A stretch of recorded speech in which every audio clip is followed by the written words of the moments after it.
Ladies and gentlemen, Binnall of America!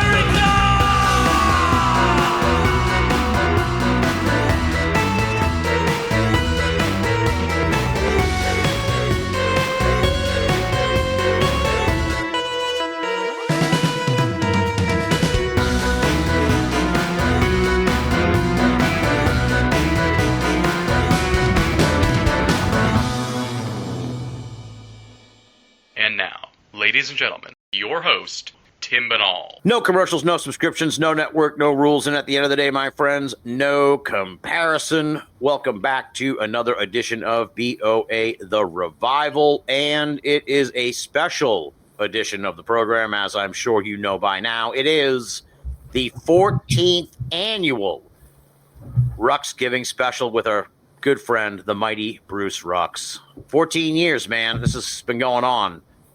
Still alive and kicking.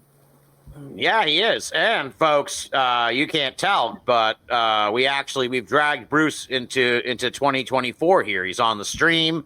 We're doing it through StreamYard, so I didn't have to shell out $50 just to sign up for Blog Talk for fucking one show. And I appreciate that, Bruce. And see, it's not so bad. It's pretty good. We can see each other. The first time I've ever seen Bruce in 14 fucking years. Over that, I mean, I think I interviewed you a couple of years before we started the Ruxgiving tradition. So it's like, I've known you probably for like 15, 16 years. And I don't think I think you sent me a few pictures from your youth or something when you went to Egypt, but I had never even seen you before in my life. So it's like, holy shit. Yeah, I didn't recognize you either. When I first called this thing up, I just thought there was like a random thing in the background that was a starter thing. I didn't know it was you. Like, oh shit. Yeah, we didn't even know what each other looked like. I've changed substantially over the years. I'm getting the whole salt and pepper thing going on now. Yeah, you do. So what's been going on with you since we last talked at last year's Ruxgiving? You alluded to this when we connected earlier in the week to me when we chatted, but you know, you're part of the family. I mean, you're not going to. I mean, I think I've said this to you before on the show, but it's like I announced right after we locked down the date and everything for tonight. I announced on social media that you were coming back on the show and everything. And there are people, and I'm not even lying, there are people that are listening to this on their way to their families gathering. Bruce, Steve Berg, dear friend of mine, he says he's making his grandmother's stuffing recipe every year. He makes it and he listens to Ruxgiving. This is a genuine holiday tradition at this point, which is I couldn't be prouder of that. And so, you know, we're all kind of part of the Binnall of America family. And so what's been going on with you in the last year? You're kind of having a little bit of a tumultuous period. Yeah, it's been a little rough since July. I had the forever job that was going to be there as long as I wanted it. I was making good pay. They loved me at the job. I loved doing the job. It suited our needs perfectly. They gave us raises when we didn't even ask for them. We were doing super, super well. And absolutely nothing was ever going to upset that arrangement. The client loved us. We loved the client. They loved us personally. We loved them personally. Everything was great. No way was this job ever going to go bye-bye. Until a new franchise just came in and bought the whole place and literally got rid of everybody. They fired everybody in the warehouse so they could start from scratch with all their people. And, of course, they terminated our company and they hired some different security company that didn't offer any rollover for us. So I was suddenly unemployed. And they gave us a good 7 weeks notice. I'll give them credit for that. They were very good about it. But it's not like we have a lot of options. And even if your company knows that your time is coming up, they've only got so much stuff available for you. Yeah. And they'll usually go by your pay. And they had something that would pay $3 more than I was making, and I was already making top dollar. Problem is, it's a job no one wants, believe me. Yeah. It was the downtown Denver homeless shelter, which literally, for every reason, would cost me more than I would make. Yeah. First off, downtown Denver, you do not want to you don't want to work in a sanctuary city, especially after hours. The police will not respond to anything. And my car is one of the top 10 stolen cars in the country. Oh, Jesus. So I have a Kia Forte. It ranks right up there. In fact, when I was talking with the office about this, we laughed about it. I told them my car will get stolen if I work there. And they laughed, and before I said what it was, they said, "Do you drive a Kia Forte?" So it's actually gone up from number 10 to probably number 1 now. Wow. And, Damn, dude. Yeah. Security in general. I was thinking about this. We were going to talk. So, what's like, if you could tell us? Yeah. Because security is like an interesting sort of profession. It's kind of like you run into a lot of interesting experiences. So, like, what's the wildest thing or the weirdest thing that you ever experienced in your time in security? Well, I've had to get in more than one physical altercation. Those are very, very rare. I call those the Star Trek fight moments. There's a moment in, like, in original Star Trek, that they got rid of all conflict in later Star Treks. But back in the original Star Trek, you'd have Kirk, Spock, and McCoy. They're down on a planet, and there are 3 of them, there are 3 of us. And there's that just moment where you can see it clicking, can we take them? And if the answer is no, you beam out of there. If the answer is yes, all right, you steal for it, you get ready. I've actually been in that situation a couple of times. Mercifully, I only had to get physical once. That's good. I'm not built. If I was in a fight, one good punch and I'm down. I'm pretty frail. But they're not going to get the punch. And that's one split second where you just estimate. There's one in particular, what I'm bringing up. This guy was a Nazi skinhead. All right, I mean, he had tattoos all over the place. He had been brought into the HUD housing complex where I was working. I was supervisor there for like 7 years, and there was a disturbance up on the 6th floor.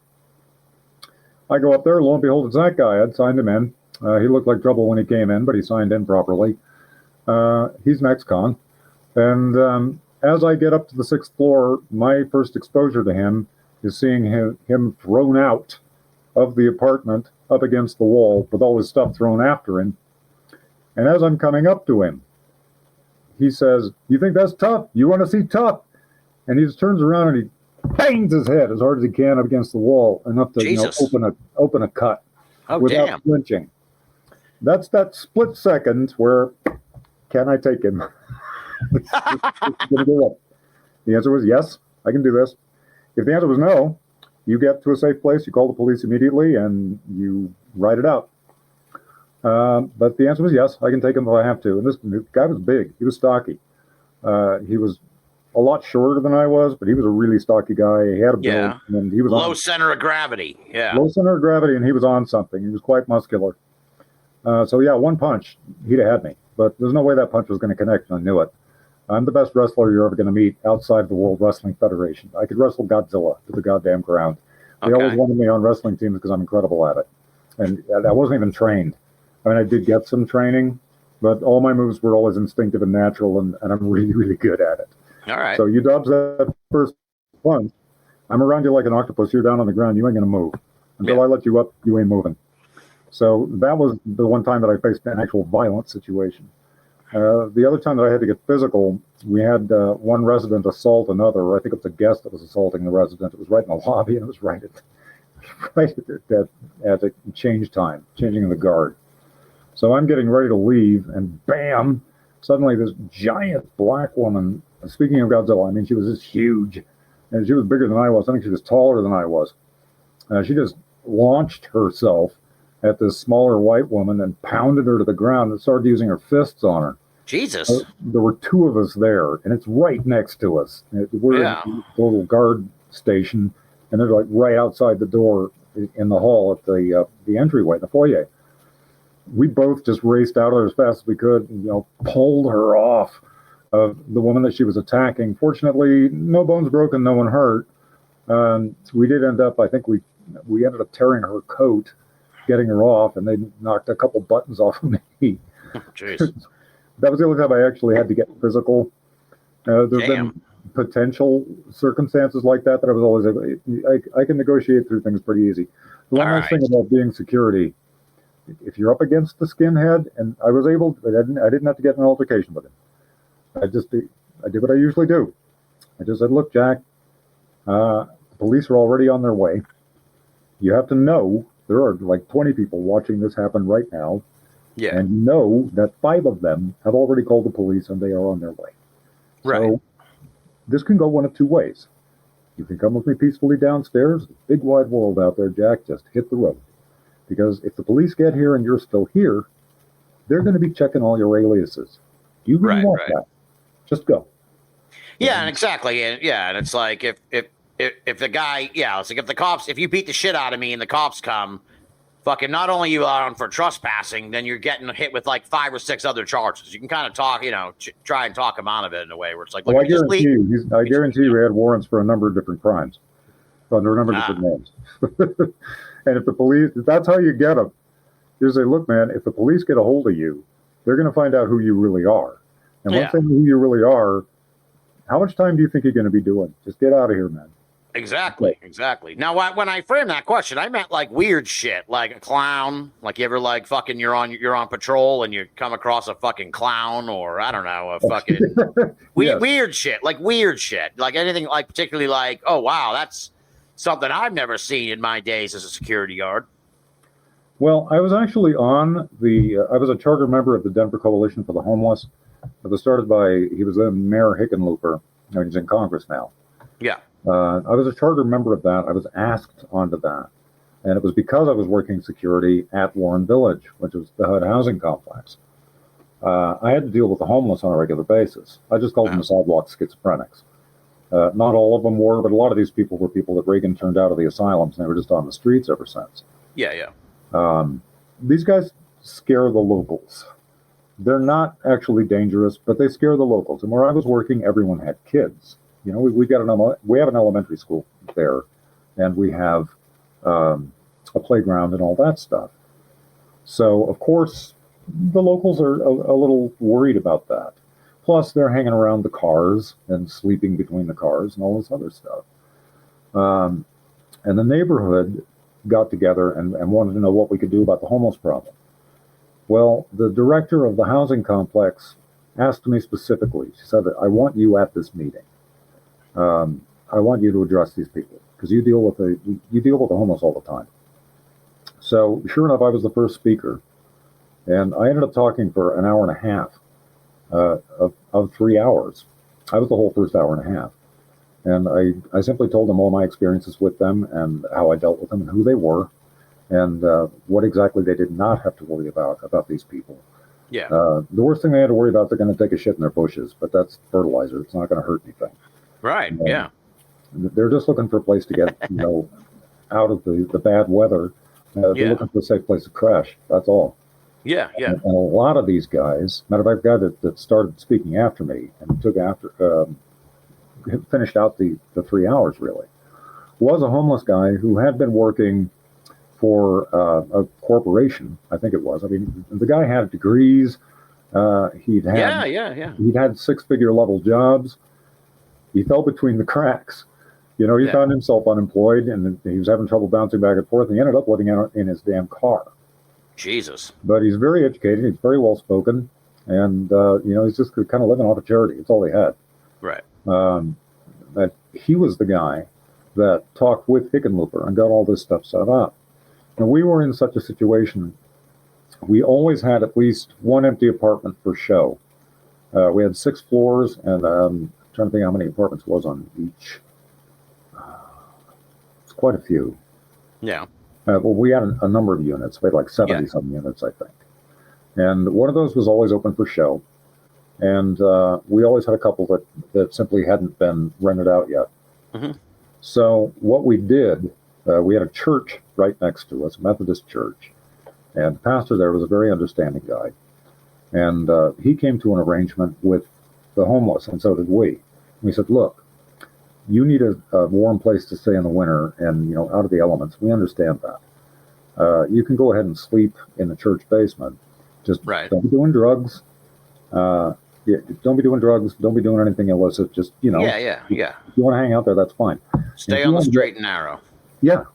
And if you want to clean up for a job interview or something like that, I mean, obviously you don't have a shower or anything.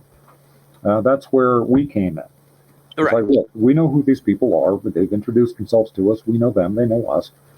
They come in. They can keep a suit or whatever they've got. Soap, water, washcloths. They've got a shower they can use. and they can keep their clothes in a closet if they want to go on a job interview or something like that. Right, right.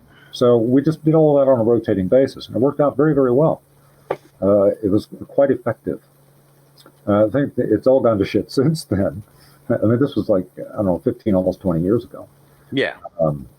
But at that time, it was a manageable situation, and that was how we managed it.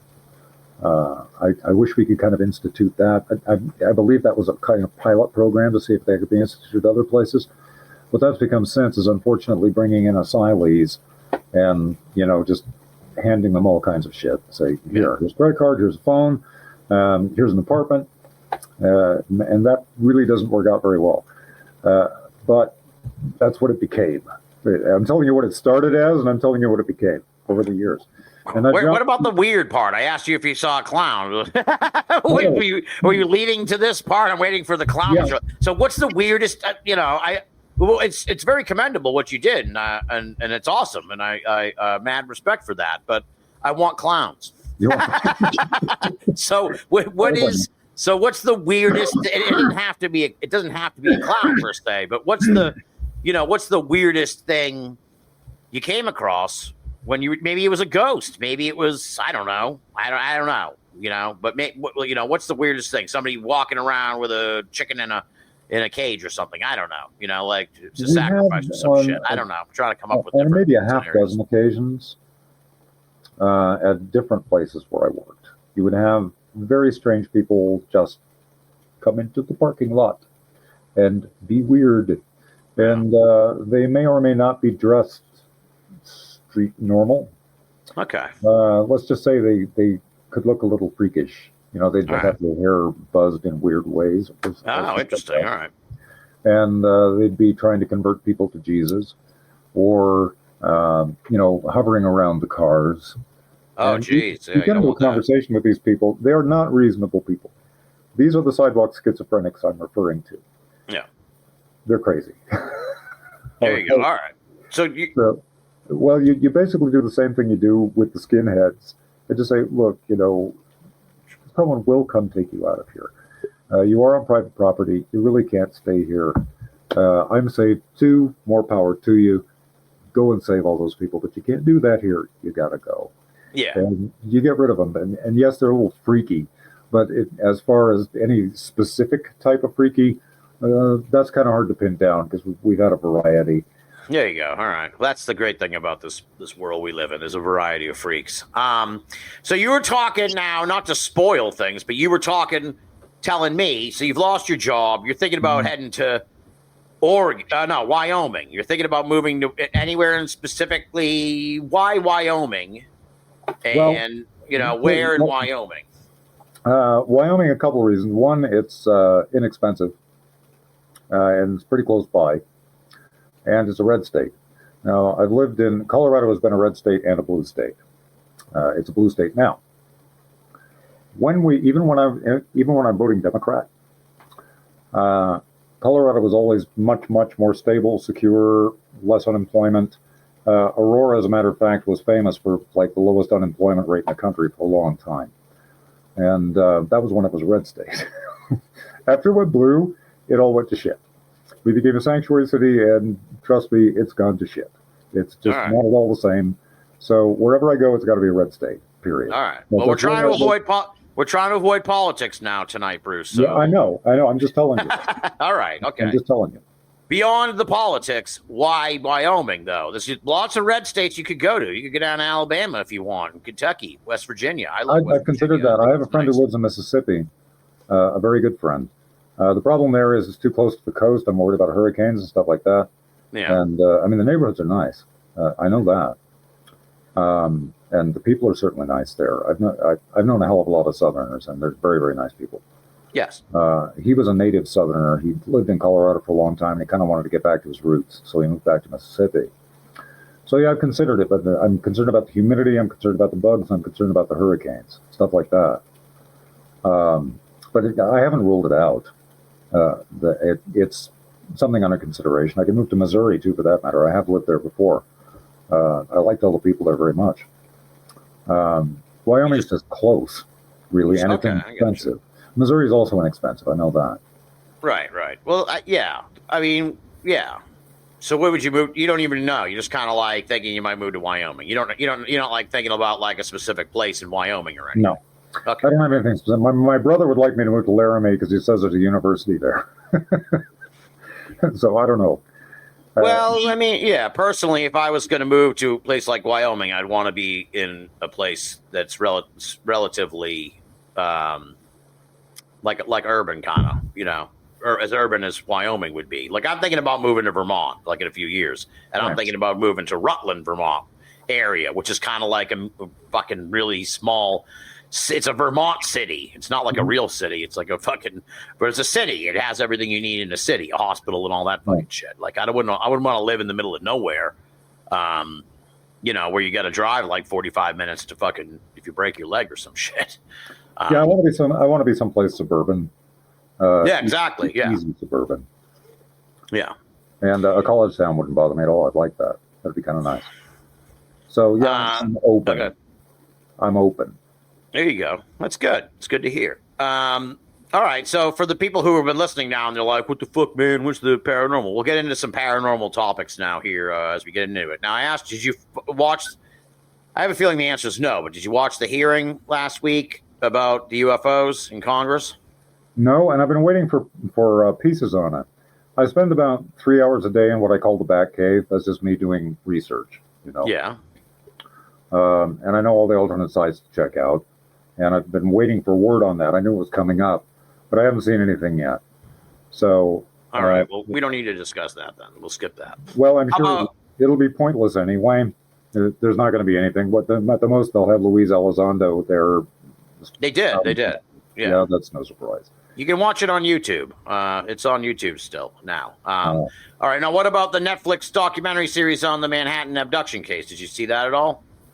No. Okay, so we'll skip. Is this the Linda Cortile case? Yes. Yeah. Yeah, that figures. The Linda Cortile case is just nonsense from start to finish. Well, that's what the documentary said, pretty much. Right. So. On the face of things, it was absurd. It's kind of like this. First off, we have this massive abduction program taking place, and it's done, out of people's bedrooms and back into them with no one even noticing. So certainly, UFOs will want to call attention to themselves by grabbing some high-profile figure and lifting them up where anyone could see. No, this is just ridiculous on the face of it. Yeah, it's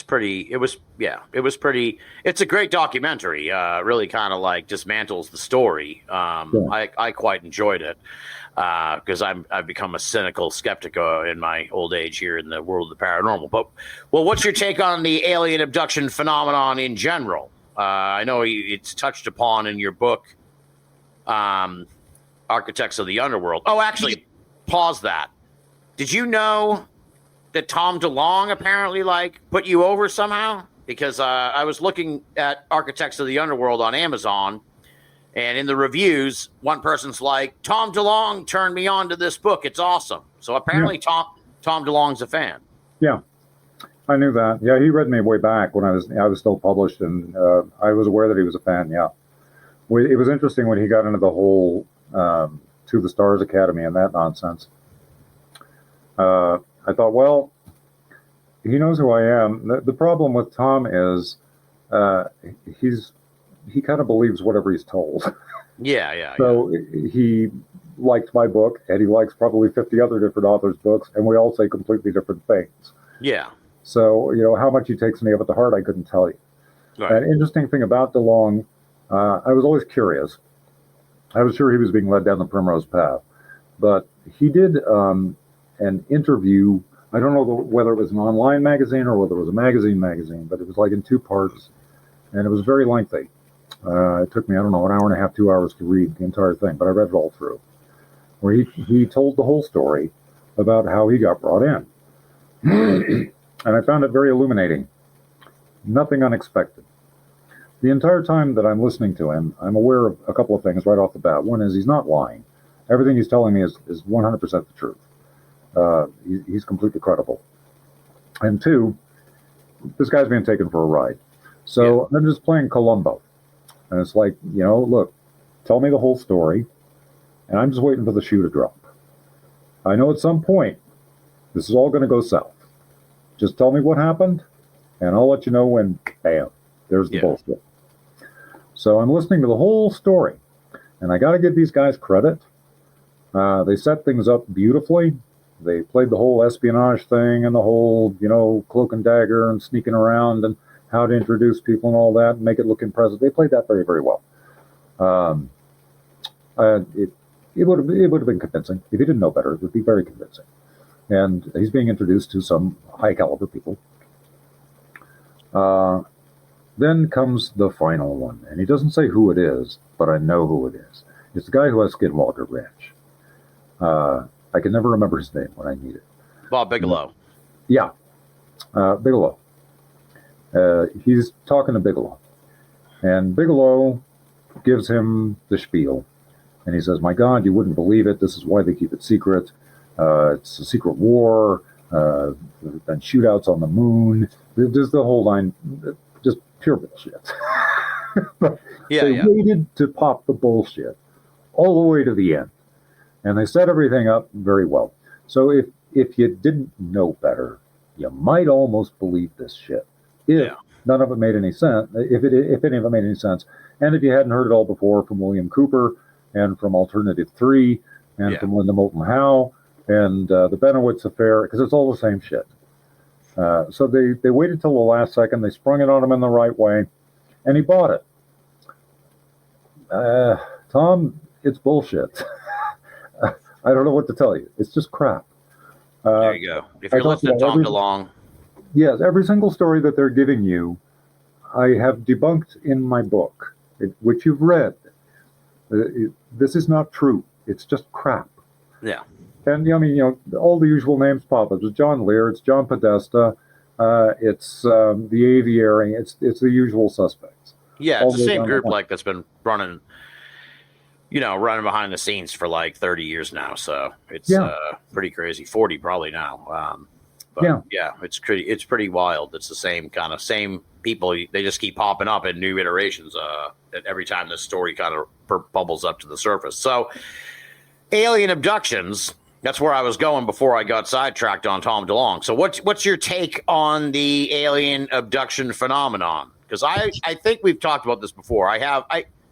Maybe next year, I've said this like fucking every year for several years now, but maybe next year I'm going to fucking finally get Architects of the Underworld and read it. I read Hollywood vs. the Aliens, and we did like a 7 or 8 hour long 3-week fucking residency about that. So I enjoyed that.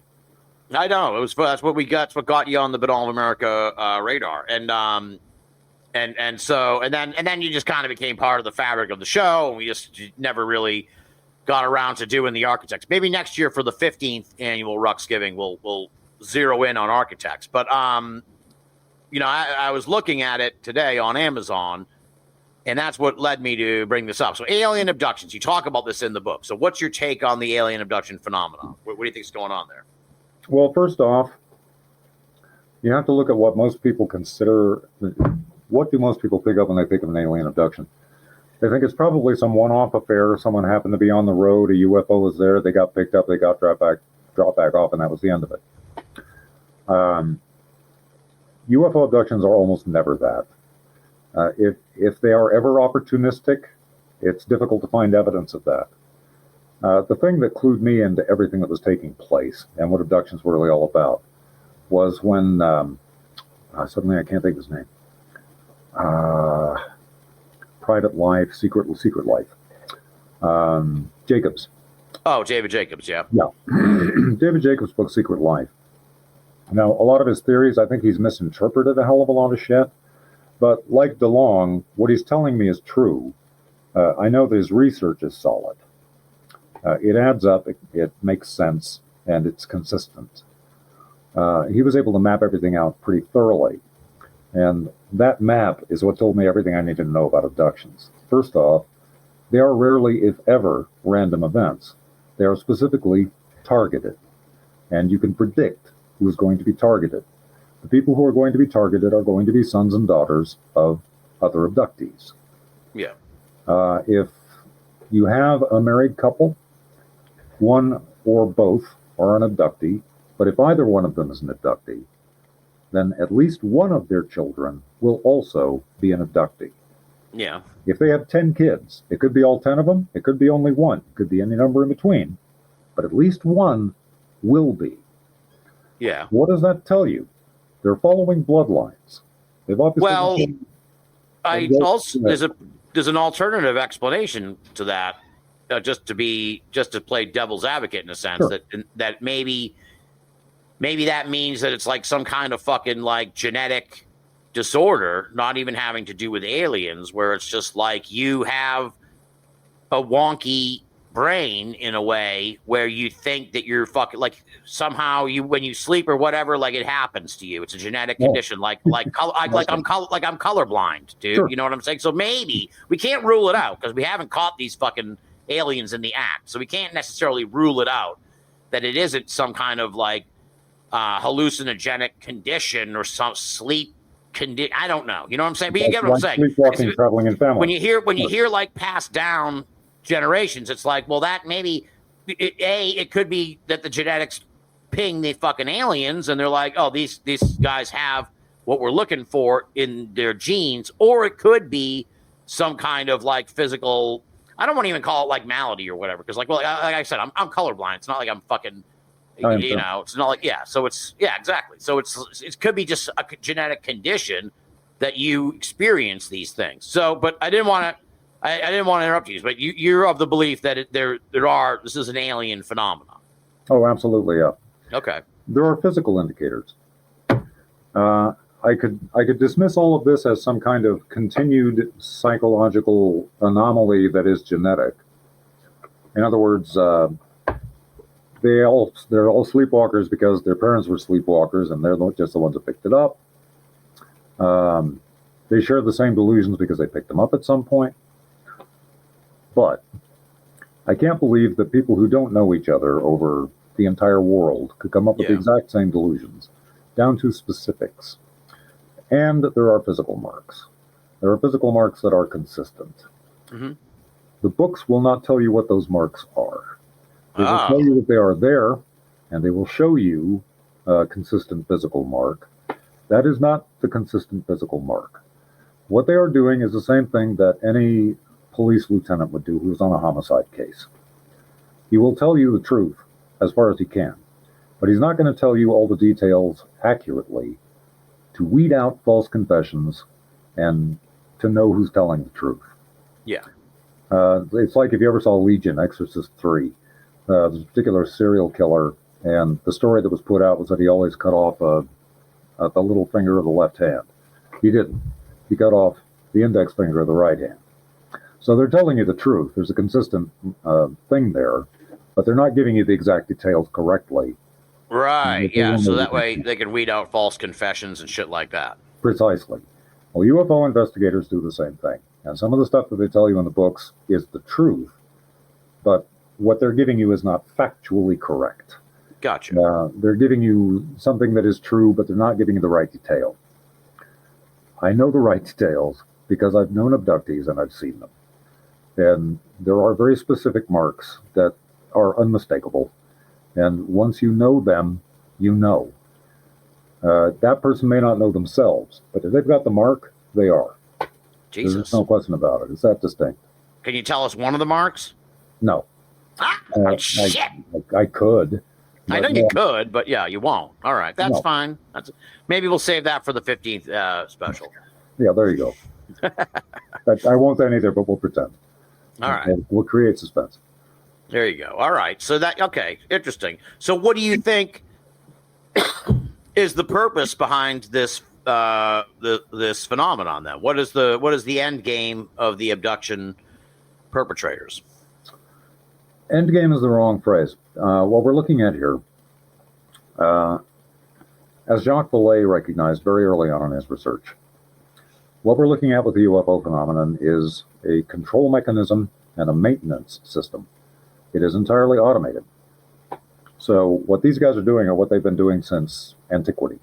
Yeah. And since the human race first started on this planet. And there is evidence of UFO abductions going all the way back to antiquity, down to specifics and details. So the part of this is maintenance. These people, if I am correct, and this is a theory, but it's an educated guess, since they're plainly following bloodlines, And they're always plainly taking at least one person from these bloodlines. They probably are descendants of the original colonists here, and or they are among the first engineered humans on this planet, the races that were engineered here. They're following the bloodline. They're maintaining it. Okay. They're keeping tabs on it. It's an automated system. It's what they do. It's what they're programmed to do. All right. So you mean like descendants of the original? You don't mean the American colonists. You mean No, like no, no, the original? Yeah. Okay. I just wanted to clear that up. So yes, yeah. The original, like the original genetically engineered human species or whatever. Yes, the engineered races on this planet.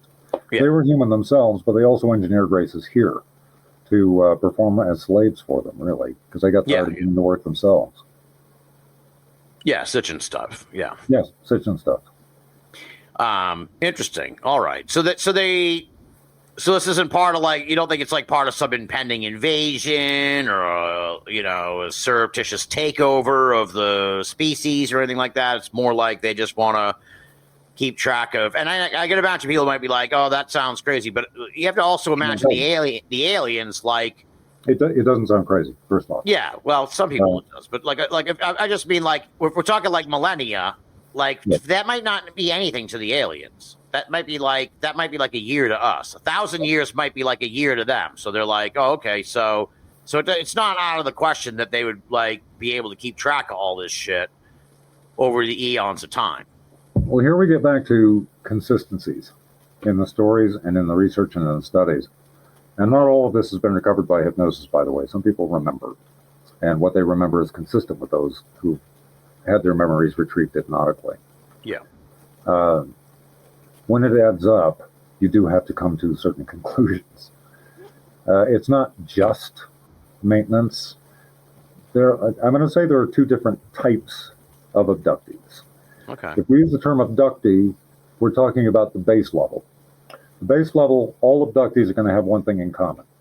They are part of the maintenance and control system. They're the ones that are being tested consistently for any kind of impurities, any kind of poisons they might have picked up, toxins, anything like that. It's health monitoring. Really? Okay. Yeah, they do the same thing with the entire planet, with the entire ecosphere. That's what they're programmed to do. That's well, they're doing a shitty fucking job of it, dude. That's why there are the cattle mutilations and the horse mutilations. The difference there is those are animals. Right. That's no more than blocking a pig. Farmers do that all the time. Yeah. They're testing the health of the herd, and they have to have samples for that. And the difference is with animals, they're just animals. It doesn't matter. You take the tissues you need, they're dead, so what? With human beings, they're programmed not to do that. They don't harm human beings.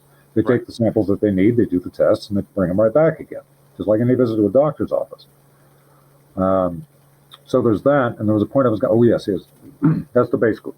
Right, the other kind of abduction. Everyone who is an abductee. Now, in that group, there are subsets. The first, and all of those subsets are going to be subsets of this subset. And that subset is what I call inductees. Inductees are abductees who are not only part of the basic medical program and the maintenance program, they're the ones that have actually been drafted. They have been taught, they've been educated, they are trained to operate equipment, to fly craft, to operate equipment. These are people? These are human people? Yeah. Well, that's my belief. I believe that we're not dealing with reptilians and insectoids or any of that nonsense. We are all descendants of a human race that colonized this planet in antiquity and created other human races here while they were here. We are their descendants. We are their close cousins. So, yeah, they follow those bloodlines, and they are human. And they are involved in numerous activities here, which include primarily sabotage. There's reproduction. There are two things consistent in our activities. One is reproduction, and the other is sabotage. Nuclear and space weapons sabotage. I believe, I can't prove this, but I know I'm not alone in believing this. I believe that the inductees, as I call them, have been trained for missions. That they are, in a sense, fifth columnists for... Manchurian candidates? Yes. Yeah. Only I would call them Mars-Turian candidates for obvious reasons. Oh, I like I like that. Oh shit, Bruce is on fire here, folks. All right, Manchurian candidates. Yes, inductees. This is. Did you coin that? I don't think I've ever heard anyone even say that before. Yes, I coined that. That's fucking great. I love it. Inductees. All right, so these they're sort of like fifth columnists. And so what are they tasked to do?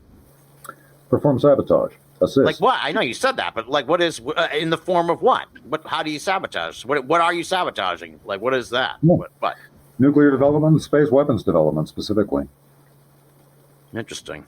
UFOs have consistently sabotaged nuclear development, nuclear weapons development, to be more specific, consistently since they first appeared since we first noticed them in our skies and started recording them historically. Yeah. If they're in town, you can absolutely bet that they're going to visit military bases, nuclear bases, and they will be performing sabotage. That's a guarantee. Jesus. Well, that's not pleasant. All right. Interesting. All right. So these inductees, interesting. I'm trying to wrap my mind around this this thing. So they just get kind of like induced into doing something. Like I'm trying to figure out what if I were an inductee, like what I would be. Like they fuck up, like they work at NASA and they fuck something up in the calculations or some shit, and the rocket blows up, kind of thing. It could be that. Well, let me put it to you this way. Yeah. If I run the government knows everything I'm telling you. All right, they know it all. They would know what marks to look for. They would be able to identify who are abductees and who are not. I am certain that if it's not going to prevent someone from being hired, especially if they're useful, like, at NASA, they've got technical expertise or what have you. Right. It's not going to keep them from being hired. Jack Parsons, for instance, was convinced that he was an abductee. I'm convinced of it too. And he was part of a government think tank, so they knew. Right. And yeah, like I said, I think he's telling the truth. I think he's right. But there are always going to be, in those instances, where the government is hiring someone who they know is an abductee, or who they figure out as an abductee, there's always going to be some notch on their clearance level where they're going to be one notch below the critical clearance level for that reason. Yeah. Because at any time they could be used for something. Right. And the government knows that. Interesting. All right. And this, I would presume that the inductees are few and far between as compared to the abductees. No one knows the exact percentage. These are always tricky questions. We don't know the exact percentage because we don't have. First off, we have to know who's a reliable witness. Who are we talking to? Right. I can't give I'm trying to think of a way to estimate a number, and I really can't. All right. I would just assume by just general, I would just assume it's like a much smaller percentage. I'm assuming also that it's a much smaller percentage. Yes. Yeah. I don't know what their criteria are. I couldn't say. When it comes to basic abductees, I'm saying it's genetic. They're following the bloodline, right, and doing basic maintenance. But as far as inductees go, I'm not sure what the criteria would be. I'm sure they'd be estimating intelligence, willingness, or hypnotic susceptibility, possibly. There's nothing more than that. Someone who it's like in the Manchurian candidate. You can hypnotize any number of people to do something, but you have to have an ideal candidate in order to acquire certain levels of activity. Right. Interesting. And you think these inductees are, you said earlier, they're taught to fly the UFOs? Yeah. Why? That's a very good question, isn't it? Yeah. And operate other various equipment that they have. Very weird. Yeah, interesting. That's very strange. I didn't expect all this from you on alien abductions, but this is really good stuff. So, all right. Well, that would be remarkable. I'd like to hear from some of these inductees. They need to be more. Do they know that they are a special kind of abductee, if they even know they're abductees? The ones that know they are abductees and who do remember any of this or who have had it hypnotically retrieved, the information is consistent. So those people would have found out that they are. I believe there are other people who have not had to go through that who also know. They have figured it out. Gotcha. Abductees come in different stripes. There are people who want to know, and there are people who don't want to know. Oh, yeah, Or, I'm sure. put more specifically, there are two basic defense mechanisms psychologically in human beings when it comes to trauma. One is repression, and the other is suppression. Now, someone who represses has taken that trauma and they've buried it so deep that it will not be accessed. They've locked it in a trunk way down deep. They're going to develop all kinds of psychological problems because the mind wants to kick that information up to be recognized, and they are perpetually fighting it.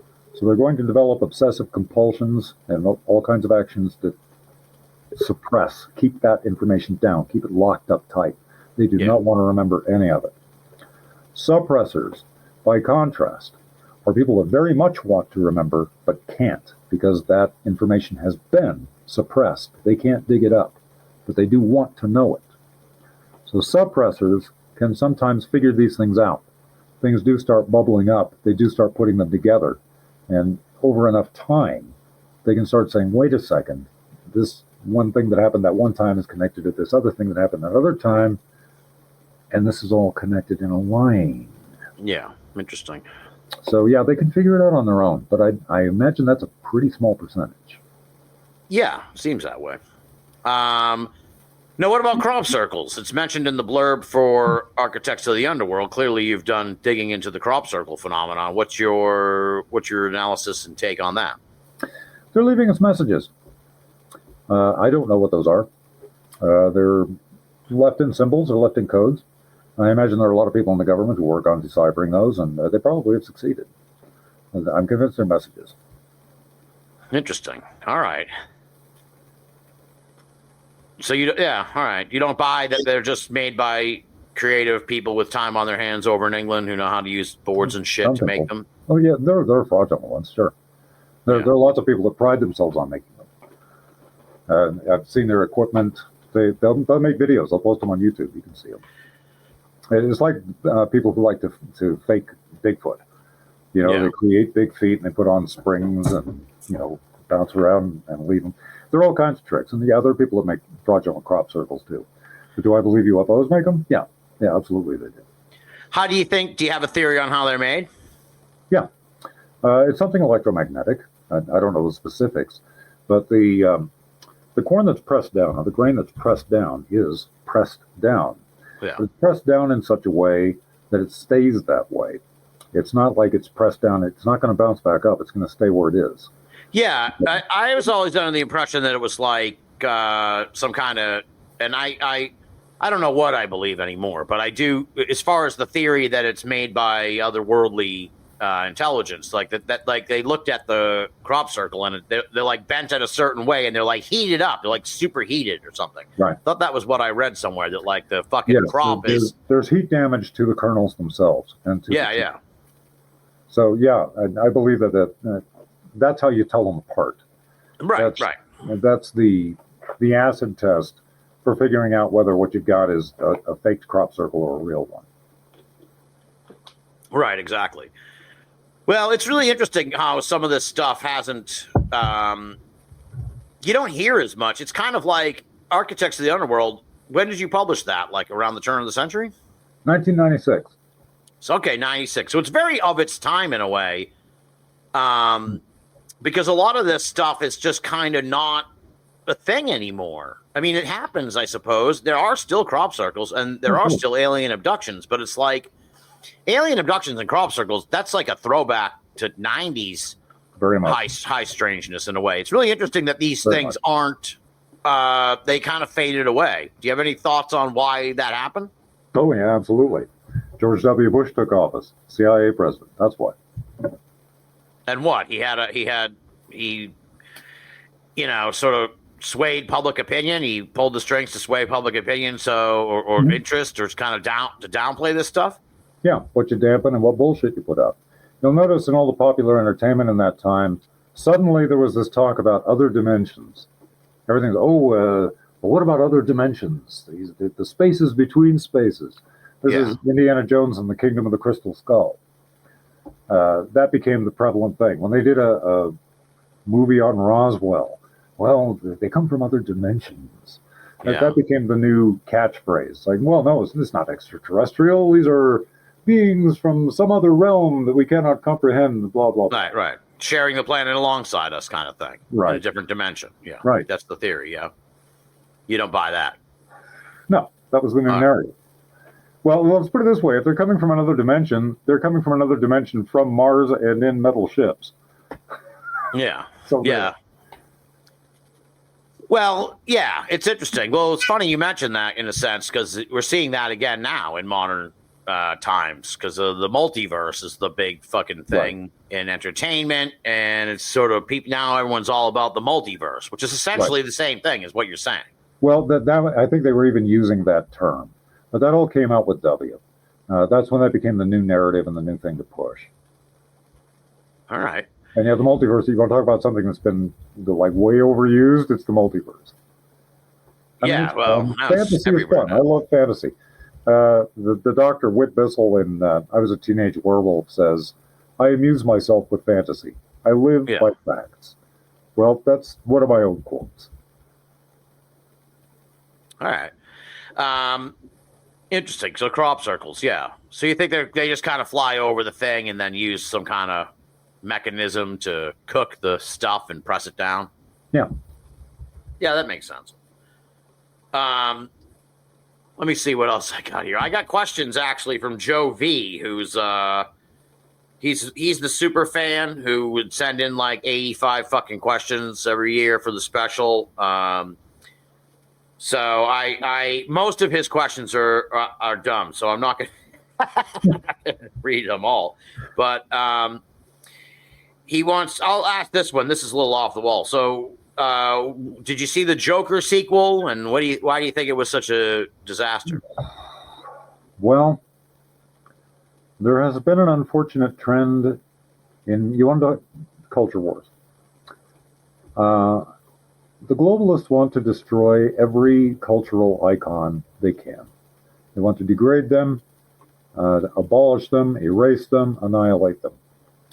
So, yeah, we just want to degrade Joker as much as we possibly can. We want to degrade Batman and Superman as much as we possibly can. We want to degrade James Bond as much as we possibly can. Luke Skywalker, Han Solo, Indiana Jones. Destroy them, obliterate them, annihilate them, shame them, make them a mess. Toxic masculinity. Bullshit. Get rid of them. No good. Interesting. Okay. That's your take on the Joe. All right. So all right. Joe V also wants to know, have you ever heard of this thing, the Devil's Den incident? I don't know what the fuck he's talking about here. Devil's Den? Point me in a direction. Where is it? I have no idea. He just fucking texted it to me. He says, what are your thoughts on the Devil's Den incident? See, this is why I rag on him on every Thanksgiving special, because he says this shit. It's like, Joe, I don't have time to fucking do a dive on this to ask Bruce. And if I have to do a dive, Bruce doesn't know what the fuck it is either. So that's my end. If he's listening, throw me a bone. Where's this located? When was it? Give me something to anchor me, because it's not familiar to me off the top of my head. Exactly. We need something to work with here, Joe. Come on. And the only other one I'm even going to deem worthy of discussion is he wants to know if you ever taken a crack at the D.B. Cooper case, which has been a big topic of discussion here on Binnall of America this autumn. You mean as what happened to him? Yeah, or who he might have been, or your thoughts on the case. I mean, I'm sure you've looked into it, so do you have any thoughts on the D.B. Cooper case? Well, it comes down to one of two things. He either died in the wilderness and hasn't been found, or he changed his identity and is probably living in the Cayman Islands somewhere. It's there you simple. go. Yeah, that is a pretty cut and dry take on it. Now, there you go. That was Joe's contribution to the annual special, living down to his reputation as usual. And if anyone thinks I'm being mean, I grew up with Joe. I knew him before I even got into the paranormal. So I've got a few of those too. We're old friends, and he'll. I'm sure he's laughing right now as he hides from his children in the basement of his mother's house, and tries to revisit his youth. I resemble that remark. I know a few. So God bless you, Joe. Love you. Hope you're having an awesome Thanksgiving. The other thing I want to ask you about was on the blurb of Architects of the Underworld. Atlantis. It's a big part of your book. It's a big. It fits into your overarching narrative here of the alien, so-called alien situation. Yeah. So tell me about Atlantis and how this connects to all that. I believe Mars is Atlantis. I believe it is the underworld of all ancient mythologies. All of us who are looking at what we'll call alternate history theories, Graham Hancock, Robert Ball, any of us, I've met these people, I've talked with these people, all right? We all know each other. Yeah. We are all agreed, none of us are agreed on where that original civilization was or who they were. I'm the only one that will take it off planet. I say, look, they came from Mars. Yeah. I can take it a little bit further than that. I think the original civilization on this planet are the people we call the Luvians or the Trojans. There are Luvian markings. The only markings in the pyramid are, as far as I can tell, Luvian markings. That's something I need to talk to Binnall about. But I actually don't know how to get in touch with him personally. It is something you should know. I did a little bit of research into that, and I believe it's Luvian. I believe that was the civilization, and that was the original Martian civilization. We call them Philistines in the broad sense. Okay. The real question, call us Atlantologists, because we all just take Atlantis as the basic original civilization, whoever they were. I believe they were Martians. No one else is willing to point a finger and say, well, this is who I think they were. And my answers are the Martians and the Luvians. Now you say Luvians? Yes, Luwians. I can pronounce Luwians or Luvians. Okay. They're the people we recognize historically as the Trojans. Okay. And how long ago do you think this all went down when they created when they came here to Earth and created the human race? That, I think, goes back hundreds of thousands of years. As far as the landmarks of their civilization, we have two that prove each other as far as I'm concerned. You'll notice before Göbekli Tepe was discovered, Göbekli Tepe has been dated to 10,500 BC, or that neck of the woods, like 12,500 years ago. Coincidentally, that is exactly when the Atlantologists date the pyramids in the Giza complex. They were built by the same people in the same time. I find that way too much. It begs coincidence. And what do you think the pyramids are? You must have an interesting take on that. What's your analysis on Several. What's that? I'm entertaining several different hypotheses on that. Interesting. All right. Usually you have a pretty cut and dry opinion on something. So what are your theories on the pyramids? I believe they served multiple purposes, one of which was simply major landmarks. You could see them from space. You can see them from Mars. All right? Right, When they were coated with the white limestone, you'd have been able to see them from Mars. So I believe they were just partly that, but that's like the least of their functions. Well, hold on now, because that's, while you collect your thoughts on the rest, that is an interesting take, because if you think about it, right, if you got to put yourself in the mind of like an alien flying to Earth hundreds of thousands of years ago, it's like you can be flying around. I guess they would have the GPS type technology or whatever, but still, like you would be able to see that fucking pyramid. It would stand out where almost the rest of the planet is completely undeveloped. It's like, so you be flying all over the place, and you're like, where the fuck are then you're like, oh, there's the pyramid. All right, now we can land. So actually makes perfect sense when you really think about it. Something I never considered. So you wouldn't even see the Great Wall from that distance. You can see it from orbit, but yeah, you wouldn't even be able to see the Great Wall from that. Only the pyramid. So what are your other theories now beyond landmark? Here we get into some real hypotheticals. However, they're hypotheticals coming from engineers, and by engineers I mean more than one, and people with degrees who know what they're talking about. Yeah, this is Ruxgiving. This is where speculation reigns. Right. There are a number of pieces on YouTube. I'm not writing them all down, so I can't give you a bunch of names. What I can tell you is that I've seen people do some experiments on this, and I've seen evidence. There are theories that the pyramids were constructed to be either chemical plants or electrically engineered to broadcast energy. Where that sounds kind of ludicrous on the face of things, it explains the construction, the interior construction of the pyramids, not just the Great Pyramid, but the other pyramids. The lesser pyramids, like the Bent Pyramid, the Red Pyramid, their internal constructions look like they were for some kind of chemical processing. And they fit the model of chemical processing. There should be residue left in that instance. There is residue left. That's kind of the point. There is some evidence for this, where you have things like, an oddly out of place block that doesn't look like it should be where it is. It should be where it is if it was designed in this particular fashion as a chemical plant. So that's where you find some actual evidence for the theory. When it comes to the Great Pyramid, the internal construction, and again, this is something I haven't written down all the particulars yet because I'm still studying. But if water was being pumped into the pyramid, and there were various chemical processes taking place, it would explain why you have the chambers where you have the chambers, why they're offset, where they're located, why they're located there.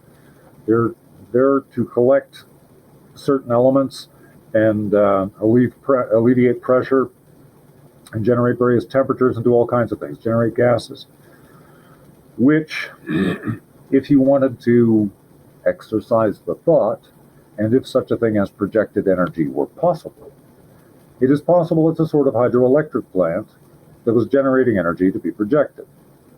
But there you are getting into theoretical territory. However, from an engineering standpoint, not off base. That's something you can look at very seriously. And like I said, there are multiple engineers who are doing so. That had been proposed, I think, all the way back into the 1970s or 80s at the latest, but no one was paying attention at the time. Some other engineers kind of picked up the theories and started running with them and saying, hey, and then they started building one of them, I know, I saw this on YouTube. He built a practical model himself. It took him several attempts. And he was operating off a very small water source, not the Nile. Nile was a very major water source. But he showed that using this design, you could create a particular type of factory exactly this way. So he showed the principle was sound. And there are other engineers that are running with this and looking into it. So, as I said, I haven't written down names and all that and all the different experiments that have been run. But I have seen them, and I find them very promising. They're extremely interesting. Yeah. Wild. All right. What kind of chemicals? I don't understand chemicals, so you're going to have to walk me through this. What kind of fucking chemicals? What kind of chemicals would you be processing? Like plastic? That I don't know. Yeah, I don't know. Like I said, I don't even, people say, oh, there's chemicals and everything, and I'm just like, I don't want to know. So well, when you say producing chemicals, I'm like, shit, what do you need chemicals for? Chemicals. That's even stated in some of the theories, but I don't remember. I do remember one thing. One of the pyramids. It's the one in Fayum. The one thing you can't miss going into the Fayum pyramid is that it reeks. There's a stench of salt that practically knocks you out. Salt. And you can see salt residue everywhere. There was some kind of salt mine or some kind of salt processing that was taking place there. I don't know what the official explanation for all that is, but I'm telling you, that thing was a fucking salt mine. Straight up. Weird. Interesting. Maybe it was a salinization plant. Yes. Maybe they figured out how to desalinize or whatever it is. And whatever it was something they needed and something they were able to produce on a mass level. That's the point. So, like I said, I believe it probably served multiple purposes. Yeah. Of which the landmark would just be incidental and is useful in that regard. It's like if you're going to make some kind of factory or some processing plant, if you can also make a great landmark out of it, why not? Kill two birds with one stone. Well, right. Like if we yeah. Like if we went to colonize another planet now, like maybe we would build like nuclear fucking reactors. I'm just as an example. I don't get all upset, anyone. But we build nuclear reactors, and on an otherwise barren planet, if you're flying over, it would be like the pyramid. You'd be like, oh, there's the fucking reactor. Land the UFO, bro. We're here. We've arrived at the colony because there's the giant. There it is off in the distance, the nuclear reactor. So we're here. So yeah, there's the blue dot. Where's our basic landing coordinates? There's the airport. Okay. Yeah. Interesting. So do you think there's an end game to all this? Like, they created us. I mean, we're kind of fucking the planet up. Oh, wait, hold on. Let me back up. You can put that thought in your head for later. What are your thoughts on, like, the idea that there are, like, another race, not necessarily the race that created us, but, like a subterranean type race of peoples? Actually, I think it'd be the same people. I believe that they had a great number of subterranean complexes. You see evidence of that in Egypt, and there are tunnel complexes all over the world. But, I mean, the ones in Egypt are amazing. Yeah. They probably extend for hundreds of miles. Well, you just haven't seen the ones under the United States, brother. Right. They probably go coast to coast. Well, now that the Pentagon's involved, I'm sure they do. That's kind of crazy to think about if you really think about it, but there probably is a fucking tunnel from like LA to New York. There's got to be. That's where we get into Prometheus territory. You know, like the movie Prometheus. It's like the aliens created a Pentagon and a DARPA someplace and basically ended up having to leave it alone because it was destroying them. I mean, we're doing the same thing now. We see evidence of it. We build subterranean tunnels. We have weapons projects. We're just following their footsteps. Do you think they like us, or do you think they just kind of see us as like a pet? There you get into the religious aspect. Yeah. I consider myself a Christian. I'm not going to say that makes Christianity superior to any other religion. What I am going to say is that all religions believe, since you wanted to bring it up, in the idea of an end game. Yeah. Of a first coming or a second coming or an end game. An apocalypse. Right. An apocalypse not necessarily meaning nuclear destruction, end of the world, but an apocalypse meaning a meeting of us with them. A connection of heaven and earth, coming full circle. Yeah. And I do believe that will happen. What's that? I do believe that will happen. Okay, yeah, you cut out for a minute there. Some kind of like final event type of thing, final events? Or a series of events, yeah. I believe eventually they're going to come down and say hello when we're ready. Yeah. Do you think we're close to ready yet?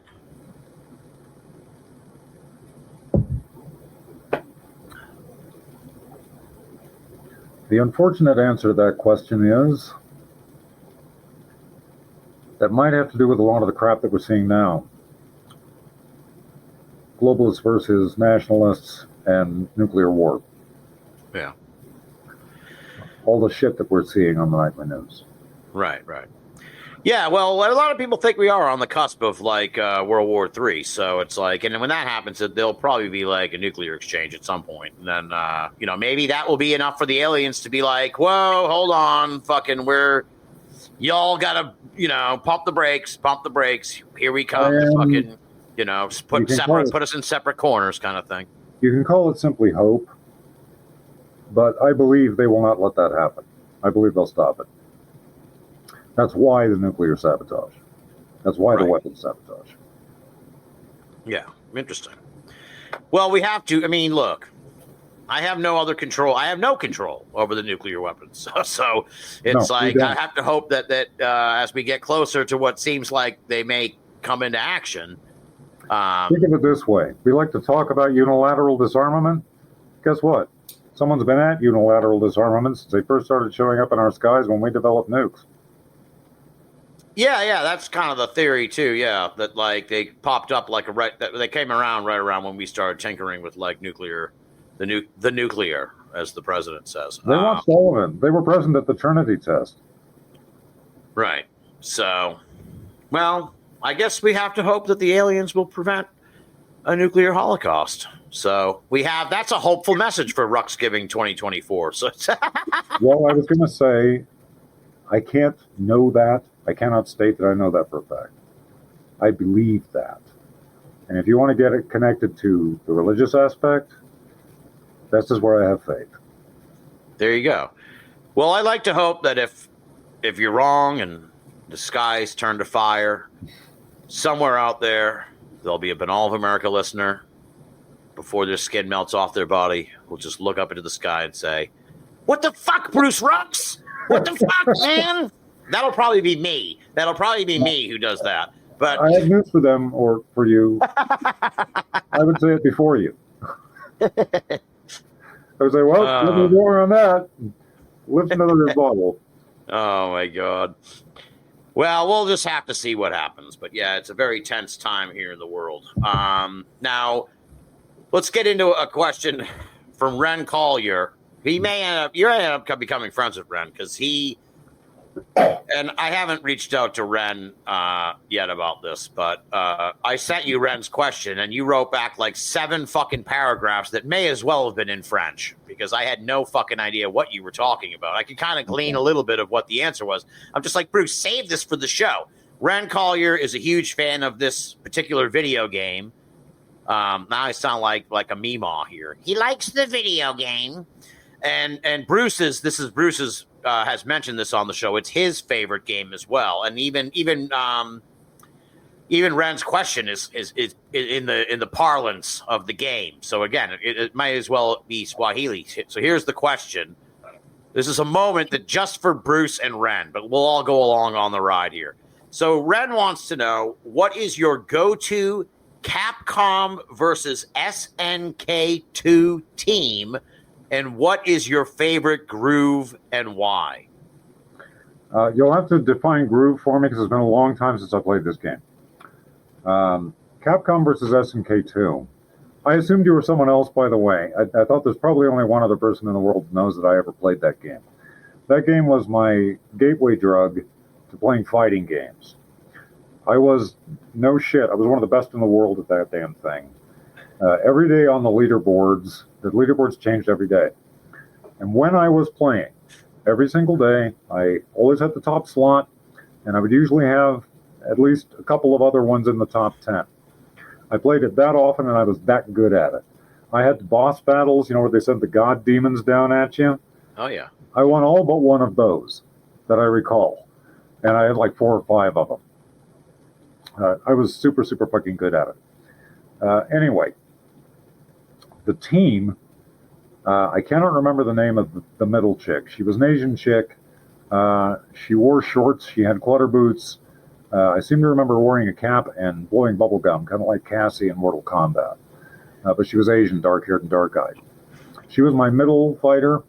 My lead fighter was Morrigan, and my end fighter was Cammy. And they were a dream team. They were just unbeatable. They were incredible. I mean, yeah, they lost the occasional match, but as a team, damn. Those were the 3, and I put them in that order. I started with Morrigan, I ended with Cammy, and I had the Asian chick in the middle. And very rarely would I change the order on that. It would depend on the defending team. But that was usually how I went. In Injustice 2, we got kind of a similar thing, only that one I've got Black Adam, Poison Ivy, and Bane. Okay, so this is like you assemble a team of fighters. It's a fighting game. Is that what it is? Now, here's I wouldn't I wouldn't go to these links for fucking Devil's Den. Maybe I'll look that up while you're answering this question. But you say a groove. This is what the internet tells me. A groove is one of the 6 groove. All right, the grooves in the game are, I think, a custom combo system that, with a full meter and after activation, allows the player to unleash a flurry of normal and special moves, capped off with a level super finisher. So it's like some kind of combination. It sounds like some kind of. There's 6 of them in the game. So there's 6 grooves. Does that ring a bell? Now that it's brought up, I am remembering that, but I don't remember what groove I used. Okay. Christ. Look, it was like 7-8 years ago that I was playing that, maybe longer. All right. So yeah, because Ren wants to play you in the game, like on. Where do I don't you know. get Capcom versus SNK 2? I have a PlayStation 4, all right? And it never got ported over. If it has been ported over, please tell me because I want it. I absolutely loved that game. Yeah. I was crazy about it. Okay. Well, I'll connect you two, and you'll. Yeah, because he was like he wanted to do this for Ruxgiving. Because I don't know if you know and look, I'm not exactly fucking Bill Gates here either. Okay, but you're like a technological neophyte or whatever that word is. I forget. It's gonna run out of my head now. But it's a Luddite, somewhat like me. So, but I don't know if you know about this. But there's a thing where that people play video games and it's like streamed on the internet. You know about Twitch? I've heard about it. I've never done it. I'm not online on PS4 because that costs money, and especially right now I'm strapped. But when they were like charging a monthly fee just to be fight online, it would, you assholes. That defeats the entire purpose. I know you want to make money on it. I get it. You're capitalist, but come on, man. I would like to fight as much as the next guy, but I'm not going to be paying some monthly fee just so I can, fight some other guy in his basement. Yeah, exactly. We just want to have fun. Yeah. Well, also nowadays in these games, they get you with the micro purchases. It's like, oh, do you want like a different pair of awesome pants for your fighter? It's like $2. Just drop $2 and you can get fucking the cool camouflage pants instead of red pants. And like, I used to play a phone game that I was dropping like $30 a month on dumb shit like that. And finally, I'm like, there's one nice thing about that with Injustice 2. You get a certain amount of source crystals depending on what levels you reach and all that kind of thing. Now, obviously, if I didn't have to pay for source crystals, you win some of these. They just give them to you. Yeah. I used those to do exactly that, to outfit my, to buy the special skins for my certain characters. Skins. That's what they're called, skins, yeah. Yeah. And I've done that for a handful of characters. They're usually the ones that I excel over someone else. Like I didn't do it with the Teenage Mutant Ninja Turtles. They're absolutely my best fighters. But the only reason I didn't get them the special skins is because you get the tournament skin or the metal skin. It doesn't look that good on them. I did get the tournament skin for like Hellboy because I fight better with Hellboy than anybody. He's practically an impossible character to fight with. He's terrible. Yeah. But I do fight with him very, very well. And so I gave him tournament stuff just to be special, just to have fun. There you go. Now, it's interesting. I'm going to connect you with Ren after the show, so you guys can connect, because he apparently is able to play still, so I don't know what the hell, Tell me how, man, because I missed that game so much. Capcom versus SNK 2. I didn't even know SNK at all. I didn't really know Capcom until I got introduced to the characters by that game. It's an arcade game. It's got kind of primitive graphics, but God, I just love it. It was so much fun. And I've missed that game ever since I haven't been able to play it. It's been years. I would love to play that game again. Ren's a technological genius. He'll be able to hook you up, I'm sure. Outstanding. So, well, maybe by this time next year we'll be talking to you in Wyoming. So who knows? You got to keep me posted on that. Or wherever I end up. Yeah. Exactly. I'm planning on hopefully sometime in the spring. Certainly before my next birthday, and that'll be in the middle of the summer. I would like to be out of here. I've got to do a lot of things first. I've got to sell a lot of furniture out of the house because I'm not going to be able to move everything I've got, and I need the money. And there's some nice stuff here that I could sell if I just figure out how to go about all this shit. Yeah. So I'm in the process of doing a hell of a lot of crap and just kind of scraping by as I do. But yeah, I'm hoping definitely by this time next year that I will be completely situated comfortably someplace else and very happy and have a beautiful surroundings, much better than I've got now, and everything will be perfect, and I'll be going, yay, jumping up and down. Yeah, there you go. You'll be in a chipper mood. So yes, there you go. What's interesting is funny for the young people out there. We've been doing this show, as I've repeated it multiple times. This is the 14th episode, and it's kind of fucking. First of all, there are some podcasts they don't even fucking make it to the 14th episode. We got 14 just Bruce Rux Thanksgiving specials, folks. That's how deep our fucking bench is. But it's interesting. I remember talking to you back in the day, and it was like you were getting the fucking Netflix delivered to you or the DVD, and I'm like, no, Bruce, you got to get on the fucking Netflix, the stream thing. It's this thing they have. It's a stream. And you're like, oh, I don't know if I fucking. But now the world has changed so much that it's like, I think I think I have 6 subscription services, and I got rid of cable, and I have like a cable replacement. But it's really crazy. Like the whole world of entertainment has changed. Now, do you have a certain specific service that you like? I take it you're not an asshole like me, and you don't subscribe to 6 different ones just to because I'm a fucking idiot. I can't keep track of them. They add up. I can't exactly. Yeah. It's a nightmare when I look at my monthly budget and I'm like, wait a minute, I really shouldn't be spending $75 or something on fucking, do I really need Paramount Plus? But like, do you have any that you like that you use that you subscribe to right now? In particular, no. There are Hulu shows I like. Like I really love Only Murders in the Building. I think that's my favorite show on TV. You like Only Murders? All right. It's a great show. That and Yellow Jackets. But Yellow Jackets is in my my subscription, my cable package. Yeah. And I have to kind of skirt around to watch Only Murders, but I manage it. Wow, I absolutely love that show.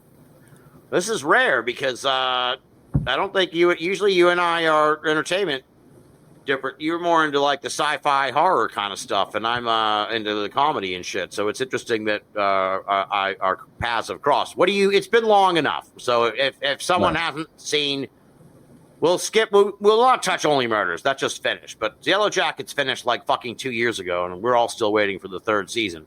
So we can discuss that. What do you think? I thought the first season was tight. I thought the first season was fucking great. Yeah. Second season, it started to kind of fall apart, and there's so many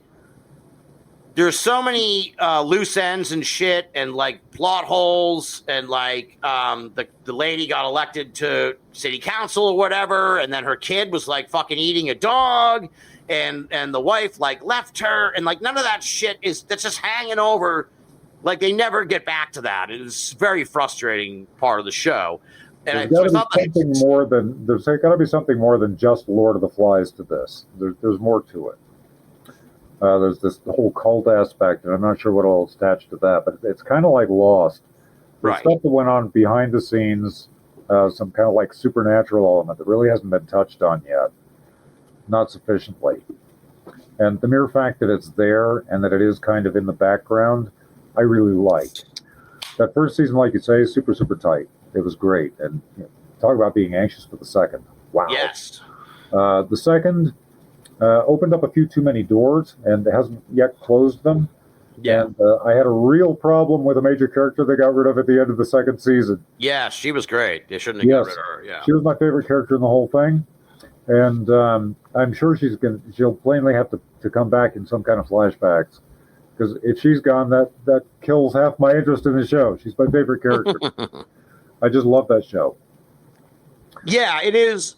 It's the most Lost show. It's the most like Lost show I've seen come out since Lost went off the air, especially with the flashbacks and the flashforwards. Yeah. But I think I probably felt the same way about Lost back in the day, where it's just like, look, I get that the shit in the contemporary time is connected and all that, but like I would almost much rather just watch the show, just watch it in chronological order or something, because like the times when they're stranded in the woods is just so much more interesting to me than the interpersonal dramas of the contemporary ones, because they dance around everything. They're like, oh, because of what happened in the woods. And it's like, well, let's get back to the fucking woods and find out what happened. Let's get there. Yeah. So it's like you're watching the origin and the fallout, and like I'm waiting for these fucking stories to come back and come into one fucking thing. I find that a little irritating about the show. They're getting there. I mean, there is going to be a 3rd season, right? I mean, I'm hoping. I don't know. Right. I think it's coming out relatively soon, in 2025 for sure. It better. I've been waiting long enough. Damn. What the hell's the matter with you people? The second season was not that long a wait after the first. I loved it. Right. I don't think it was quite as tight as the first, only because it opened too many cans of worms, and because I have a problem with that ending.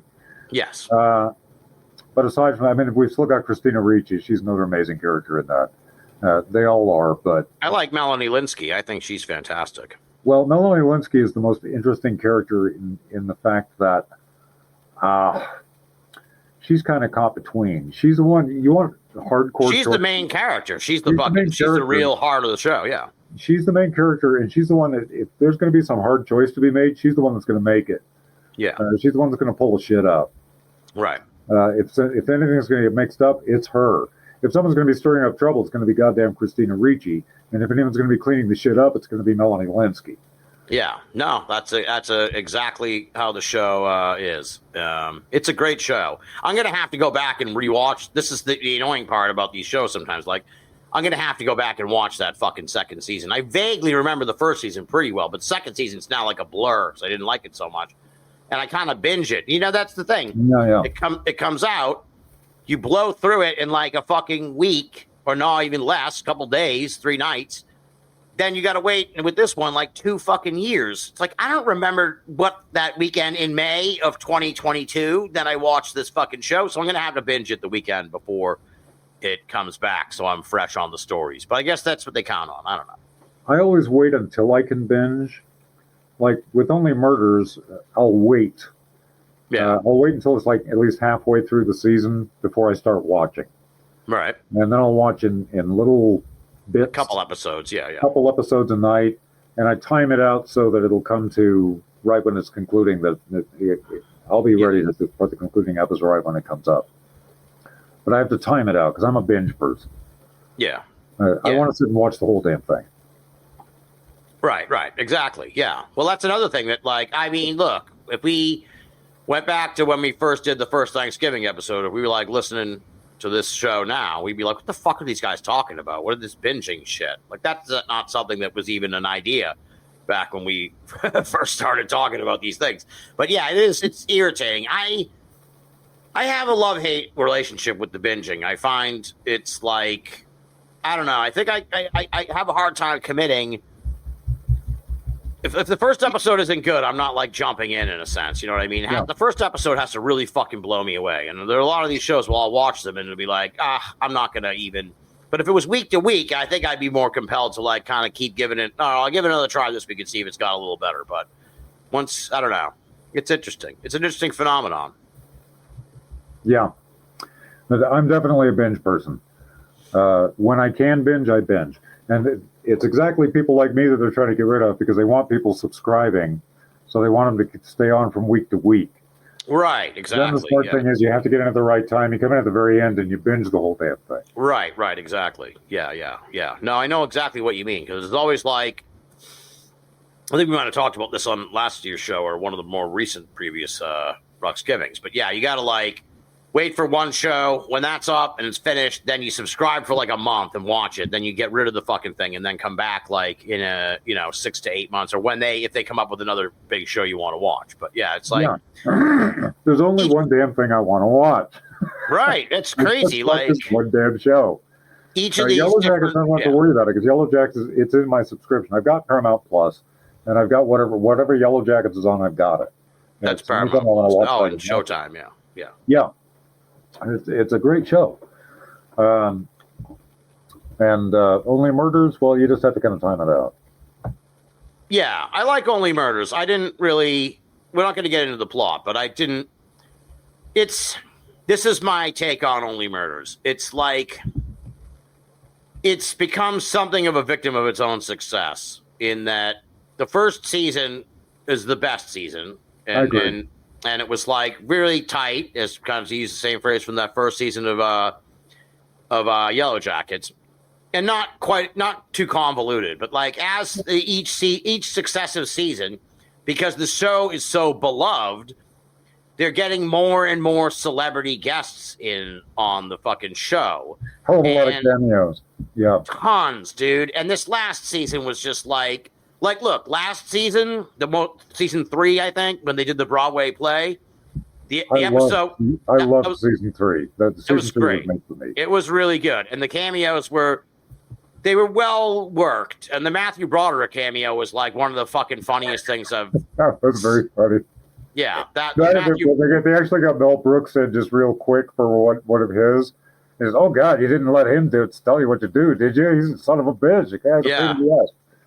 It was all very funny. Yeah, that whole episode is a fucking classic. That's like classic television, that episode of Only Murders with Matthew Broderick. But yeah, this most recent season, of course, because they're also, the general plot's like they're going to make a movie about the gang. And it's like, it's just so many fucking celebrities. It's just so many and so many cameos. And it's just kind of like, all right, I kind of just want to watch the gang. I kind of just want to watch the gang solve a fucking murder without, having to devote a quarter of the episode to like the Whoopi Goldberg's character, and then another, quarter of an episode you're mixing up Louis Anderson's in there somehow, even though he died a few years ago, and it's like so it's like everybody's just jumping in, and it's just like, okay, just get me back to the cool chemistry of the original three. The beauty of that show, it was the same thing that happened with the Speed and Mrs. Peel Avengers back in the 1960s, and with the original Star Trek. The super appeal of Only Murders is that the core characters are so much fun and play off each other so well that it doesn't matter anything else that's taking place in the show. You tune in just to watch the three of them interacting with each other and having fun. Exactly. Yeah. And I feel bad. People listening like, Binnall, you're just a fucking hater. I love both those shows. I do, but they're not without their flaws. I will eagerly watch the next season of each of those shows because I think they're top tier shows. Yeah, but I'm like any two shows that I like. I mean, I don't have any other shows that stick in my mind that I would say, wow, this is one of my favorite shows. But Yellow Jackets and Only Murders, yeah, absolutely. Those are two of my favorite shows. No question. Like I said, I'm blown away because usually I get you on here and you're like Capcom versus SNK2, and I'm like, what the fuck is that, Bruce? I don't know anything about. I'm gonna have to check my email while Bruce is talking about this obscure side, Battlestar Galactica or whatever. I don't know, but it's crazy that we're on the same page with these shows. They're good. We were with Lost. We did podcasts together on Lost. You were on the Lost cast, weren't you? Yeah. Okay, that's how far back this goes. Yeah. Okay. Yeah, we had more than one talk about Lost, and especially after it was all over, I was all disappointed, and I thought, you didn't tie anything together? Really? Do you ever think? I mean, it was emotionally kind of satisfying, but you went to all this trouble, and seriously, it was what we all thought it was in the first place, and all this other shit you were just making up as you went along, and no attempt to tie any of it all together. Yes. Really? You dragged me down this much of a path, but I still enjoyed the ride. You're absolutely right. It was emotionally satisfying and intellectually just barren. Just barren. Yes, that's the word. Yeah, and it's like, do you ever think about that show? It crosses my mind sometimes because I feel like it scarred me. Yes, I hate really, that for letting me down. So how dare you drag me 7 years for this? How dare you end it like this? But I enjoyed the ride so much that I just sort of forgive it. It's like, don't do that to me again. But it's one of those kind of things where I don't trust that production team anymore because I know they're going to do that shit to me. Oh, yeah, no, I would never even, I haven't followed the people who made Lost since then. And it's just like, to me, this sounds so fucking like nerdy ridiculous, but like it's given me fucking commitment issues, dude. Yes. I can't it's like after Lost was like a fucking bad divorce, dude, and it was like after what Lost put me through, if you think I'm fucking getting married again, you got another thing coming because I fucking you don't know the hell that Lost put me through, man. You ran out on me, bitch. You ran out on me. Exactly. Yeah. Yeah, and that last season was just so fucking awful, and the Flash sideways, it was insulting. And it was like, they really could have fucking done a great job of like wrapping it up, and they just fucked around. What absolutely kills me about that, look, I know they were, and I know now, they were just making shit up as they went along. Right. You could have tied all that together somehow. Do not tell me that with your writing team, do not tell me that you could not have found a way to tie every single one of those things together, even if it was a stretch. You could have done it. Why didn't you? I think it was like this fucking kind of weird arrogance where they were like, We've already got the audience who cares. Yeah, and they were like, they resented maybe the people who wanted the answers to the mysteries more. That they're like, no, don't you get it? This is a story about human condition and love and loss and shit. And we were like, no, I want to know fucking about the Dharma Initiative, dude. Motherfuckers. What was this crap? Like for 2 whole seasons and more, it was just of vital importance, this whole reproduction with the babies and all this crap, and the timing of making sure you hit the button at the right time and all this crap. And then it's just gone. Like it never even mattered. It was never there. Like it never happened. What? There's some way that you could tie all this shit together. Even if you were making it up as you went along, you could come up with some way to tie all of that together, but you were too fucking lazy. You didn't care. You took us for granted. You bastards. Exactly. How dare you do that? Bruce is 100% correct here, folks. Absolutely. Yeah. That's how I feel, too. It was ridiculous. And it's like you're saying, like, look, they knew the end time. They should have been like, at least at the end of the 5th season, they should have been like, look, this is the final season. Let's sit the fuck down and do this. And they just couldn't be bothered. And it's like, all right, come up with something. You're a creative writing team and you're good. Yeah. You can come up with something. You can always find a way to spring Spock back. Make it work. Fix it. It's sci-fi. It's fantasy. Fix it. You can do it. Yeah. And instead they just made it. The whole last season added all these extra convoluted fucking layers to it, with like the God character they brought in, Jacob's brother. Smoke monster shit. I had all kinds of great explanations for the smoke monster shit that were 10 times better than they came up with. Yeah, it was. What? Islander curse shit. You got nanobots, dude. You can do anything with this. Why aren't you doing it? Why aren't you doing this? Yeah, it's so disappointing. So. Disappointing. Now, have you any, as we like to talk about it here on Ruxgiving, this is movie season for me. I like to watch a few movies over the Thanksgiving break. Any movie this year that you'd particularly recommend? Anything you've seen? I don't go to the theater really much. I did see the new Planet of the Apes movie, which I thought was Planet of the Apes movie. I didn't know. Yeah, I just got your Thanksgiving watch. Yeah, I love Planet of the Apes. I have to see that. You know the 3 they did like a few years ago? Yeah. This is like this is 4, essentially. And they're going to do another 3. Oh, yeah, I'm so there. It's really good.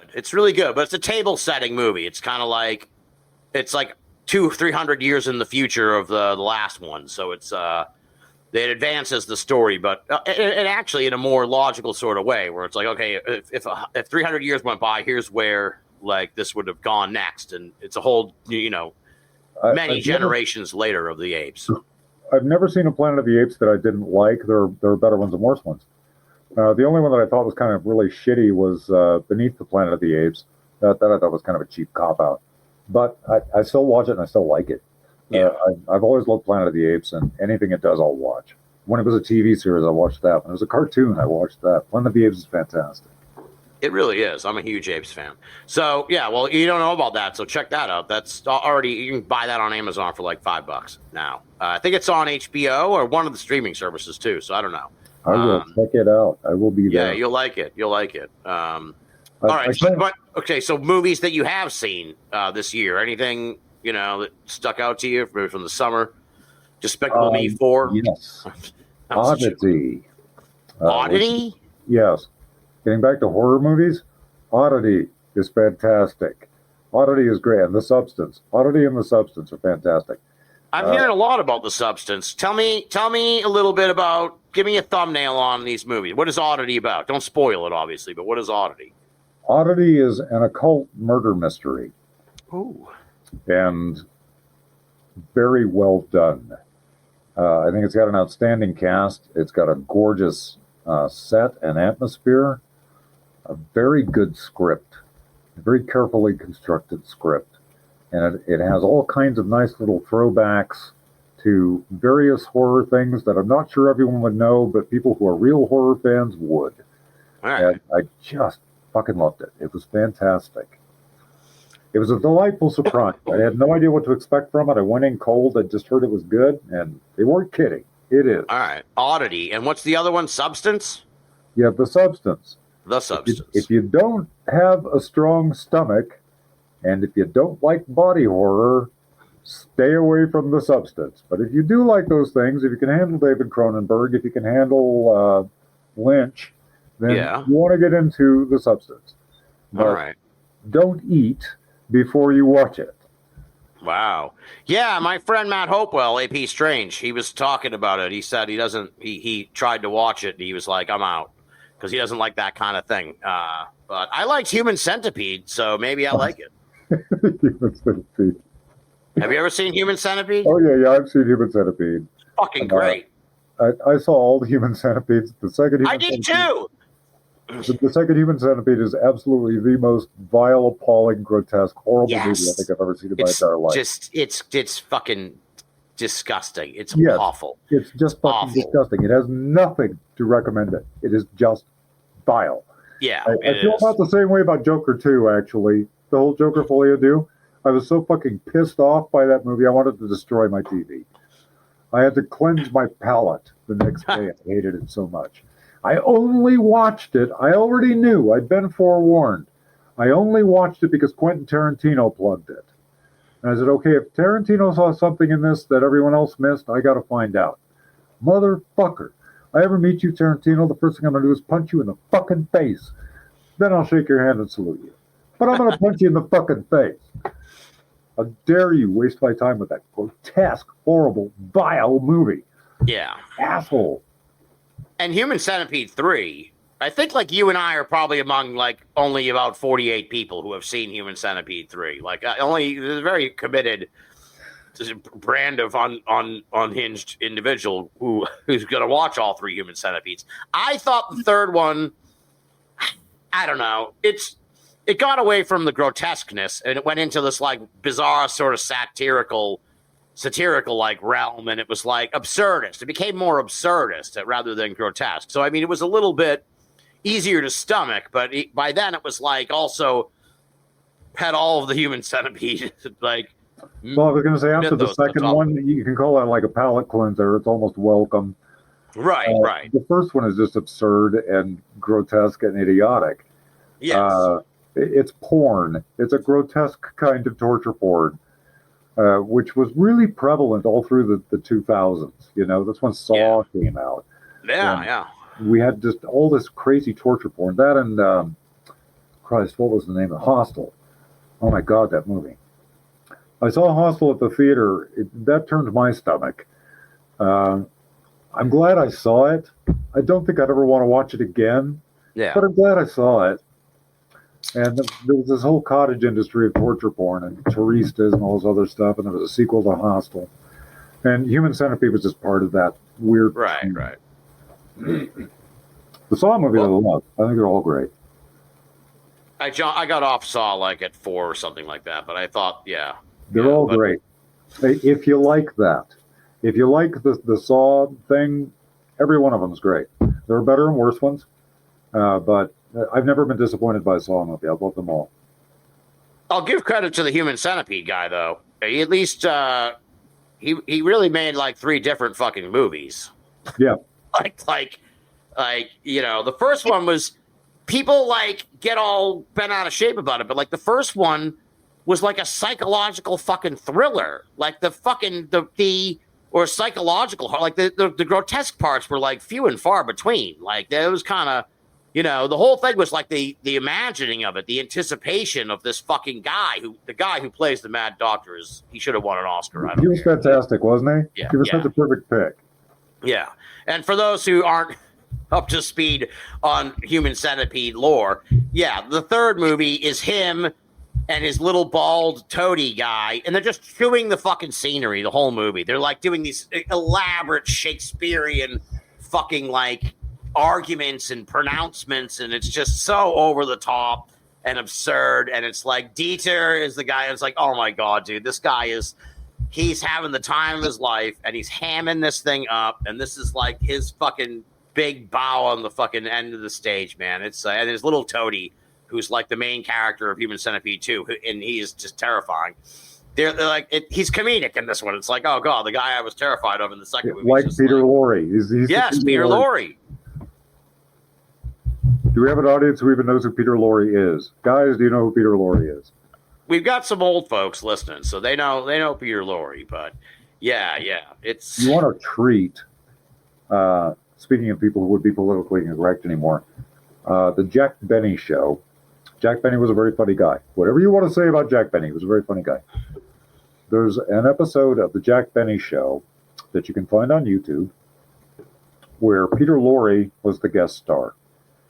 It's one of the funniest things I've ever seen in my life. If you like Peter Lorre and if you like funny, you want to watch that. All right, I'll check it out. Jack Benny is actually before my time, so my time's like Johnny Carson up. So right, gotcha.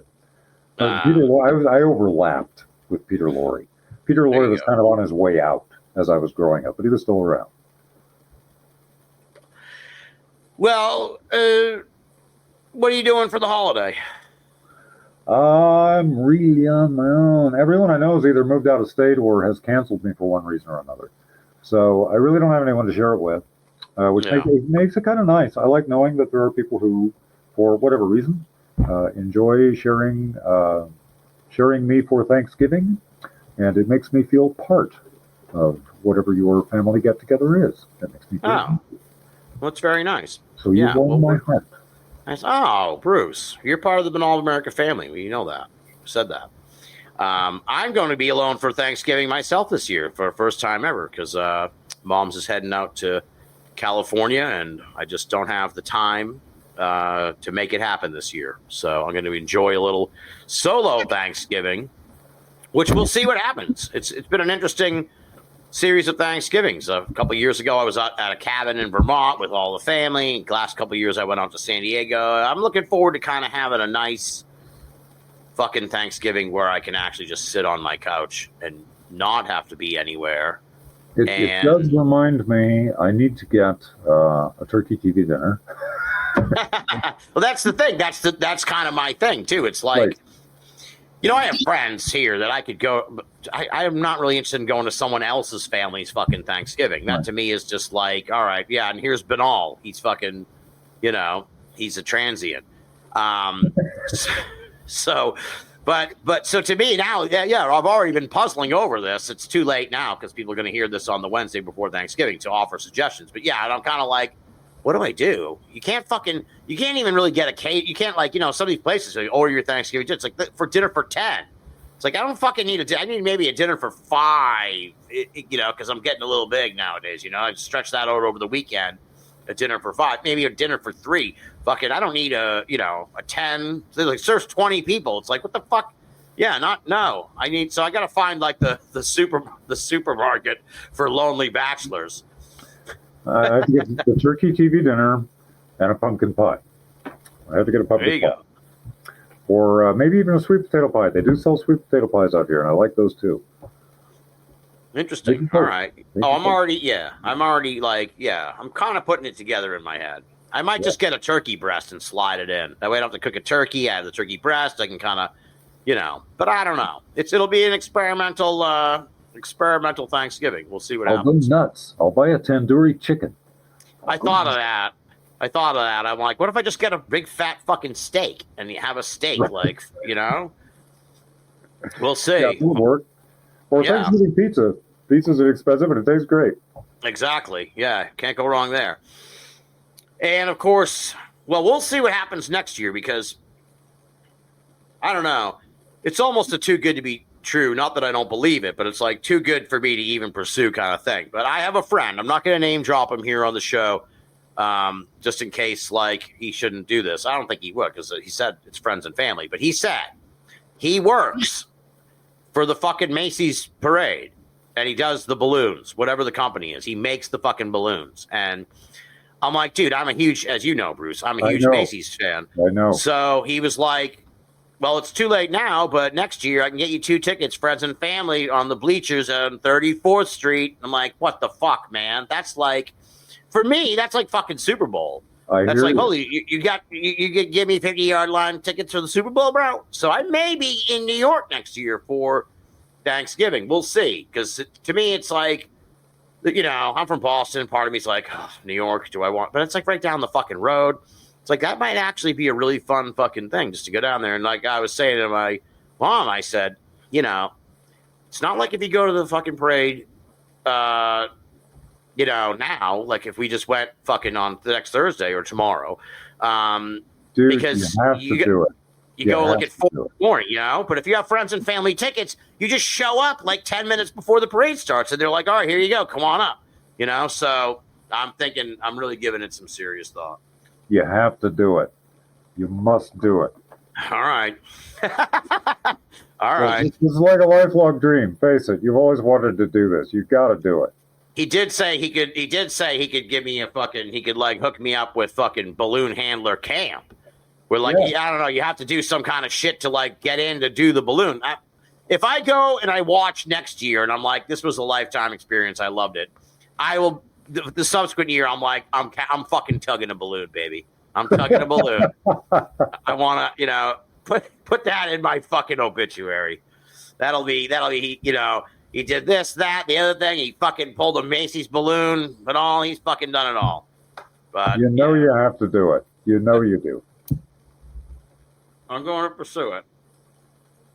And this year, I've made my choice for the Thanksgiving movie. Now, for you, Planet of the Apes. That makes sense. You haven't seen it yet. My choice, what I'll be watching is, I have two. You can maybe answer the second question. The number one movie is going to be Beetlejuice, because I haven't seen it yet, and now it's available on demand. And it's, have you seen it? No, I've seen the synopses and all of that. It's all been spoiled for me. I was never that crazy about the first one. I just didn't think it was that funny. It had like 5 good laughs in it. The entire Harry Belafonte scene, that was funny that's great. That's worth the price of admission all by itself. But I was never that crazy about it. I said, it's okay. It's all right. Okay. I was kind of surprised when they came up with a sequel, and I'll watch it. When it comes up, I'll watch it. The one I kind of want to see, and I already know I'm going to be disappointed because I've seen spoilers on that too. And like, why are you reading the spoilers, dude? Oh, I don't have a problem with that. I'm fine with it. And I don't have full spoilers on this one, and it wouldn't matter if I did. But I really liked the trailers to Red One. I love anything with Santa Claus, just period. So I would really like to see Red One. I've already been warned, and I've seen some clips, and I recognize, okay, it's probably not exactly what I expect it's going to be, but I'll still like it. Yeah. It may not be for everyone, but I'm pretty sure it's one of those movies that's made for me that I will enjoy. It's a Suicide Squad. Everyone else hated Suicide Squad, but Suicide Squad was made for me. It wasn't made for the general audience. It was made for me. So I will appreciate it. If no one else does, I will. The other thing I wanted to know, my number 2 movie here for Thanksgiving weekend, Beyond Beetlejuice, because I like the original. I grew up with basic cable, and they ran it fucking like all the time, so I know it by heart. Most people do. I'm the odd man out on that. Most people do. And I like when they do. I appreciate if you're going to do a sequel, like you do one like 20 fucking years later. Like at least that way, it is a cash grab, but it's not like a cynical, like, let's squeeze some more out of this thing. It's like, let's revisit it because people love it kind of sequel, which I like. I appreciate that. So I like that they were able to get most of the original cast back in there. And I like that they got Jenna Ortega. I think that was a very good call. Yeah. So the other movie is the Wolverine. Oh, Deadpool and Wolverine. Deadpool, yeah. It's fun. The question I have for you, though, hold on. I have for you is, do I have to have seen the first 2 Deadpool movies to see the Deadpool Wolverine? Or can I jump right in? No, but if you haven't, you really should. Yeah, you don't have to in order to enjoy Deadpool and Wolverine. In fact, Deadpool and Wolverine is a bit different from the first 2. Wolverine and Deadpool really do not jive well together. It's a very odd choice. Yeah. It's largely kind of an MCU advertisement. Yeah. There are a hell of a lot of cameos, which are fun. I'm not that big into the MCU, and I'm really not that big into the X-Men. There's some X-Men I like, but most of them I just don't care for. Right. First Class I thought was fantastic. Cameos from different superheroes? Yes. Oh, from, all right. from all, Maybe I'll from all look over the MCU. It's a multiverse Oh, okay, thing. see- They do some multiverse shit. Okay. So you get quite a bit of cameos, and some of them are quite delightful. I think most people would enjoy them more than I do, and I enjoy the other Deadpool movies more than I do this one. But I like all of them. And if you haven't seen Deadpool yet, you should really see the other two Deadpool movies. Those are great. Maybe I'll do a marathon then, because I'm going to see it at home. Yeah. Anyway, so. You know what? Just do the three of them. Just run them. Maybe I'll do a marathon, because I got nothing but time on this long weekend, which I'm really looking forward to. It's going to be really nice to fucking relax for a change. And I guess before we send you off here to the sweet potato pie, what, I always hassle you about this on the show at the end of Ruxgiving every year, but what's any chance the books are going to be republished or reissued, or, people can get their hands on them? They're not that expensive on Amazon anymore. I mean, I was on there. It shouldn't be. I think I saw they were like $20. So it's not like people are charging an exorbitant amount, but people would really love to see, who you remind me of, Bruce, is, I don't know if you ever met him or ran in any circles with him, but William Bramley. William Bramley wrote Gods of Eden back in the day, and just wrote that book and then got the fuck out and didn't stick around UFO world at all. And it's like, that's pretty much kind of what you did with your two books. It's like, a lot of these people, they write these books and they become part of the community and shit. But you managed to stay out of it all, which is commendable. Believe me. I wasn't trying to make a name for myself. I wasn't trying to become famous. I was writing the book. I knew an abductee personally very, very well. I'd known this person for most of my life. We had some periods where we didn't know each other that well. But they are an abductee, and they had come to me thinking that I might be able to understand some of the stuff that they were going through at one point, and I didn't know exactly what to make of it. But later when I realized, I said, oh, that explains a hell of a lot. And we hadn't seen each other in many years, and ultimately I was writing that book for that person. And for everyone like them. Yeah. Who wanted the answers, but of course was never going to find them. And I said, well, for those who want to know, they should know. And that's why I wrote the books. That's why I published them. Yeah. So you have no impetus to write a third book or anything like that, or anything, you're just kind of cool. I covered the territory. Yeah. I don't have anything new to add. I mean, I could update a few things, I suppose, with Mars launches and such. But I covered the territory. Yeah. As far as I'm concerned, I answered everything. I got it all. There's still some particulars that need to be debated, of course. But the basics, I think I got it all down. And I was able to present it to everyone so they could understand it. That was my goal. Yeah. Well, for folks who want to hear or read Bruce's, unifying field theory, I guess you could say, of the UFOs, get Architects of the Underworld, and next year we'll do maybe we'll do a deep dive into it. I feel like we did almost a shallow dive tonight, but we'll have to do a deep dive. Now that I saw on Amazon they're not exorbitantly priced, I should just order one now and just crank through it over the summer. But well, okay. And you're if people want to get in touch with you, just reach out to me, I guess. You're not on social media or anything like that, so not yet. I'm very afraid of social media, especially these days. People yell and scream a lot. I do plan to get the books back in print eventually. I mean, it's going to cost me like $300 just to get the films back to do it. Yeah. Which I can do at any time, but I have to have a plan for what I'm going to do, and I'm kind of off on my own here. I don't know what the hell I'm doing. Yeah. So, it is in my game plan to go ahead and get that done at some point once I figure out what the hell I'm doing. Once I'm resituated, I need to get my life in order. Once I've got my life in order and I have some genuine luxury time. Like I don't have financial problems. I can pay all my bills. Yeah. I can literally. Then you can really get back into it. Yeah. Yeah. Exactly. Yeah. I can sit back. I can relax. I can genuinely retire. I mean, look, I'm 66 now, for crying out loud. Yeah.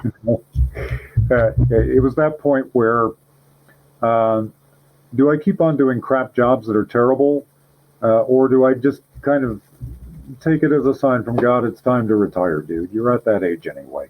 I'm able to get full retirement in April, so I'm just waiting till April till I can go on full retirement. My brother's helping coast me through until then. Nice. While I find a place to situate and get myself all moved and comfortable. Yeah. And once all that's done, yeah, I'll genuinely be retired, and then I'll have plenty of time To cause trouble. Yeah, to cause trouble, and to figure out what I'm going to do with my books and anything else that I want to do. Awesome. Well, hopefully by this time next year we'll have a full update on. Sounds like you're going to have a big year ahead of you, and as are many of us probably, and we'll see where we find ourselves next year. That's kind of one of the fun things about Ruxgiving here. After 14 years, even if it's just you and me, someday we could go back and listen to that fucking first episode from 2011 and be like, geez, we were like, just follow our evolution over the next 14 years, man. It's been a great pleasure, brother. And it's been a joy tonight and these last 14 years. And I'm so proud of what we've accomplished and created, you and I, on this program, Ruxgiving. I always look forward to it. I always enjoy it. Yeah, it is a special night. And as I always say, it doesn't feel like Thanksgiving until I've done the Ruxgiving show. Once that's done, now it's like, let's head on. We're going full on into fucking Thanksgiving now, man. So, it's the same here. I never know Thanksgiving's coming until I've done this. Thanksgiving's here. There you go, man. Well, thank you so much for coming on the show tonight. Have a very happy Thanksgiving, brother, and I'll talk to you next year. Absolutely. It was my pleasure.